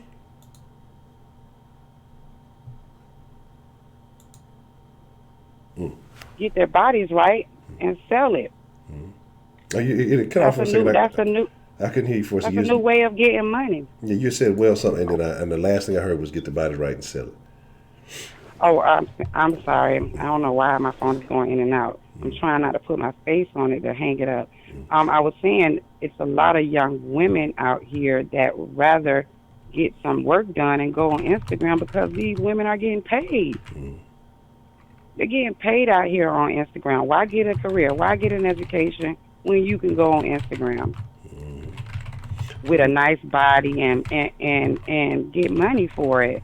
So it's all crazy in the social media world. But back to the suffering and infliction of our people. We have to stop sweeping this stuff on the rug. And our people have a lot of mental illness that we have seen for generations, but it was taboo and was swept under the rug. And something has to be done about it. Yeah, I agree. And I wonder where you start. But like I say, it's. I think there's so many factors. And again, like I said, I plan to, if we get deeper in this conversation on Wednesday, we're gonna try to go all in. Like I say, with Thursday being more of a free day for some folks. But it's just there's so many factors that I think that are causes. But that because we get so angry. That's why I say even when Kenneth called and he said some things, about people waking up at different times. I think that's the biggest issue because I think a lot more people are going to wake up later than sooner because... But on that note, Honcho, on the waking up, everybody, anytime when you're growing and elevating and leveling up, everybody are on different stages. And we have to meet people where they are. Whatever stage they at, we have to meet them there. And we can't down them to say, oh, because I'm at this level and you're not woke. So meet people where they are, find out where they are, and see what you can do at the level that they are. But don't shame them because they ain't at a certain level, higher level than most. But I understand exactly what he's talking about because I've been to his level. But we have to meet people where they are. If they ghetto, if they want to find some understanding and have their mind open to some understanding, we have to go get to that level to raise them up to a different level. We're not all on the same page when it comes to certain situations, especially on our people and history, but we can't shame them and be like, oh, y'all all dumb. It does get frustrating because I do see the foolishness, but everybody is not on the same level, and that's fine. We all can't be. That's why school has kindergarten, first grade, second grade, all the way up to high school, to college. Those are considered levels, and everybody is not on the same level. And if I'm on a high school level and I'm with somebody on a first grade level, meet them where they are and see where they head at to see if they want to grow to the next level. That's all we can do. Nobody is on the same level. Like minds are on the same level for the most part, but if you don't have the like,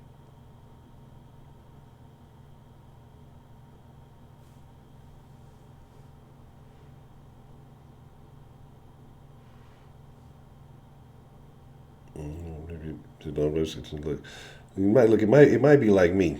I got these cheeks, and so sometimes when I be on the phone, I be hitting buttons and things. So that may be what it is. So it happens. It happens. If Miss Latia want a minute or two to call back in and finish it off, I'll let her do that. But if not, we're gonna wind it down after that. And my bad. Some of y'all have been texting in. I just saw some text messages from earlier, so my fault. Look.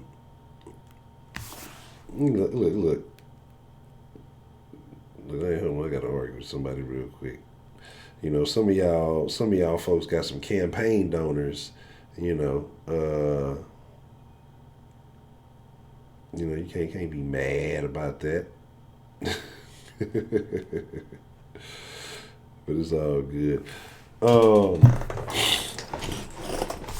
Here's my deal, and like I say, my plan is Wednesday because like I said, I figure most people, even though y'all may be cooking, if y'all cooking, y'all gotta just cut the den on. Like I say, cut it on for the family, and the whole family can tune in, and we'll get real good and controversial. It'll be It'll be some good family conversation for the table. If y'all look, we gonna set it off. If y'all been having a conversation y'all been wanting to have with your family, about all your family in town, yeah, look, we can definitely turn it up. All you gotta do is put your TV on, put your phone on, or whatever else it's gonna be, and I'll be more than happy to spark up the controversy. And it may be a benefit. It may be, something that you've been wanting to talk about. You might not be able to get it out yourself. Just say, hey man, there's a little song I like to watch. I think you check it out. It might be good. And you look. I'll take it from there. So it is what it is. But like I said, we're gonna get ready to wind it down. I'm gonna get my ass some sleep, man. I don't know what's going on. I gotta give me. You know what I noticed? I'm gonna do my end of the stream semi-rant. I ain't gonna rant really. I got some other things that's on my mind. Things that I missed earlier. We were talking about the black hair care products, and you died. Okay, it's all good. It's all good. We'll definitely get to finish it up. But like I said, we're talking about the black hair care products, and I think Kenneth was talking about. Who was it? Kenneth that was talking about it, or somebody was talking about with the Asians, yeah, and fighting all the black people. Well, one nigga, if y'all gonna steal, you better learn some goddamn karate. I told you, all the Asians know karate. They at the very least they are brown belts, so you better have your shit ready. You better be training. If you're gonna be stealing, you better be training. But here's the other thing, right? Because I've seen a lot of people get mad and get outraged about Walmart and certain supply stores locking up the black hair care products, right? And they're like, oh, that's racist. That's racist that they're doing it. Let me tell y'all something. Walmart's not going to take the extra effort to lock these products up unless there is a significant loss from these particular things. I'm pretty sure it's not worth the time and effort to pull an associate away from somewhere else to go help you get these hair care products out. So it's not about racism. It's about they suffering significant losses from fucking certain. Look, things like the pop the bars. They go pop them handlebars. They be on them Xanax. Xanax make you steal. And niggas go to Wally World and be stealing all the black hair care products. Look, it is what it is. It's not racism. Like, it's certain things that, man, you just got to stop getting offended by. Yes, I'm born again. Brian Body Calhoun.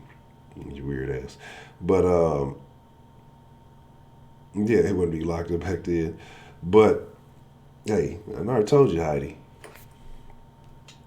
Bulldogs are expensive breed, but bulldogs ain't cheap. You want your good purebred bulldog, it's gonna cost you some money. But my thing is, yeah, like laundry, niggas be hustling the fucking laundry soaps. Like niggas, have y'all ever seen that shit? Niggas have, and just buy some shit. The schemes that people got, niggas will swap out the good laundry soap. They'll take like say some Tide or something. I personally use Gain on everything. I got Gain, the flings, they call them, the Gain flings, the Gain. It's all matching. Look, my laundry supplies match, but my clothes don't match. I'm going to talk about that in just a second. So you got the Gain, the flings, the version of the pods. Got the liquid detergent. Got the fucking dryer sheets. And that's another thing, too. It's another fucking Gain. Oh, the Gain, but the Febreze got the Gain in it, right? So here's my thing, right? Niggas will swap out, say if you like Tide, they'll swap out Tide and pour it in the Purex, container and slide up out the store, pay for the Purex, and then fucking, so like, that's too much effort, man. Like, hey, I could be a future, we can make that shake, let's make some plans. But niggas will. I don't know how they do this. Like niggas literally. That's why the shit is like sealed up now. Like differently. Like, depending on where you go, they had the shit sealed with the little shit on it. They fucking. I don't know what they do with it. I don't know how niggas who are crafty or they're crafty. I don't know how they fucking do it. But that was the thing. Motherfuckers were putting they were swapping out the shit. I'm just like, I don't know how they fucking do it. Niggas who steal have an art for stealing. You know what I'm saying? I don't ask no questions. I don't want to do this. You selling this shit? What's the ticket? Let me get up out of here. Here's my thing. Yeah, motherfuckers be swapping it up, man. Like I'm saying, like It'd be niggas who used to who go do that shit and they sell that shit on at fucking garage sale, not garage sale, but at the they'll like hustle all that shit up, and then they'll sell it at fucking. They'll have like they'll open up like a little storage unit and sell all that shit like people with extreme couponers and shit. But it was this one I saw like the motherfuckers were either they were selling I can't remember if they hustled up a bunch of Tide or they were selling fake Tide, something they was doing, just a bunch of nonsense, man. You know, so a bunch of crazy shit. How many pods you give $5? Not that much. I think the smallest package might be more than $5. That shit, pods be, no, because they get the little thing and it, like the big fucking container's like $20. The next medium sized container that's like in the little jar looking thing is like 13. Then I think the little bag might be about $5, something like that. But my thing is this though, okay? And I've said I'm laughing about that because all that stuff matched, but we were running today, or I wouldn't even call it running. Today was a terrible day. My fucking legs were like, felt like they was about to fall off. So I'm like, man, I got to give me some compression shit. Like I got some kind of like the compression shorts that go to like the thigh. You know what I'm saying? Like right to the knee or whatever. But I'm like, I need to get some full length ones because maybe that's what it is. I don't know if it's the. I don't know if I need some full length compression pants. Because like I said, I couldn't even really like run. I was extreme power walking, and I was doing better. And so now today was a terrible day, and so get some icy hot. I'm cool on that. And like I was trying to run, I saw my usual people, you know, throughout the day as I passed. But there's one motherfucker now. This motherfucker don't ever speak. I know he's a goddamn liberal, but everybody else be cool. Old folk motherfuckers on the bikes. Old Asian lady. Old Asian lady asked me for the time the other day. This wasn't the one I see every day. She was feeling bold because I was up before the sun. She's like, you have the time? Stop me. I had my earphones on and everything. I was you know, in my pre-jog power pose, and I was just like, yeah, you know, I was like, yeah, she wants to D. She risking it, but nah. Scouting my run, but you know. And so like I said, I got out there today, you know, I started off good. I'm just like, but then even in the beginning, I'm just like, damn, my fucking legs feel tight and shit. I was stretching and everything. I just couldn't get it going. My hoes was hurt, but I was like, fuck that. I'm gonna do my whole little. I do 3 miles, 3 to 3.5. It just depends. And I know it's not like some people, you know, some people need to run around the world. But hey, for me, just getting back in the game, a little 3.5 miles is equivalent. But all right, did again, appreciate it. And so I was just like, man, I'm talking about like at the half a mile point. I was like, God damn, my fucking shit is killing me. But I'm determined to stay on course until, you know, I see it through. So I powered through that shit, and then like it was taking so long, you know, I had to pee so fucking bad. I barely made it in. Like I'm talking about on the brink. But anyway. It may be too much TMI, but I made it in safely. I had to punk myself. But then I realized, I was like, damn, you know what? So I was looking at some little Under Armour units and the different compression things. I'm like, you know, I need to give me like a whole little full body thing, right? Because I was just realizing, I'm like, don't none of my shit, man. I got Under Armour fucking like tights and shit. All my fucking shorts, all my favorite shorts are Adidas. My fucking running shoes are all Nike. And then, you know, whatever shirt I'm wearing up top is a variety of different things. I'm like, man, don't none of this shit match. I'm out here looking all kind of, I'm out here looking like the niggas I used to talk about back in high school. Not tights, but you know what I mean, the compression shorts. I'm just like, I got all kind of every other logo on. This is terrible shit. You know what I'm saying? Like, so I'm gonna have to figure it out, man. Chiropractors are alive. So no, I'm not gonna piss on myself. Right? This is not gonna happen. And then I couldn't I was really I'm seriously power walking. I wouldn't even power walk. I'm talking my shit was hurting so bad. Like I would force it as much as I could, but that shit was I was damn near moonwalking. I was going so slow. But then I was just I was trying to find a spot. I'm like, well, I could piss on this fucking little underpass here. Maybe nobody's gonna look. And you fucking see 2 women power walking together in a little group. Hey, how you doing this morning? Well, how you doing, ladies? Good morning to you too. Can't fucking do that shit. So, it is what it is. What do you caress your balls with? It's a great question. Actually, a combination of both, boxer briefs. So there's that. The best of both worlds, if you will. That's how it goes. Yeah, it's all mixed up. It's all swapped out, man. Man, no. Look. Who had the schedule? Was it was Steve Young in the schedule or Montana? Who had the damn schedule? It might have been Brad. So I forgot who had them fucking schedules on. I ain't out there like that. Said boxer brief, but don't go to normal. I couldn't tell, man. I've been boxer briefing for. It's been a while now. I probably haven't had a pair of regular boxers. Shit. It's been at least 5 or 6 years, probably more than that. But it was how long they had him on. Man, look, it's probably been about 5 or 6 years. You know what I'm saying? That's just, I've been boxer briefing for probably at least since high school, but it's just like, I haven't had a pair. I've had boxers, in between. Like, I have some regular ass boxers and shit, but I don't think I've owned a pair of fucking boxers. I don't, what kind of question is this, Ronald? How are you this evening, Isley? I don't go commando. You know what I'm saying? Very often. There's that.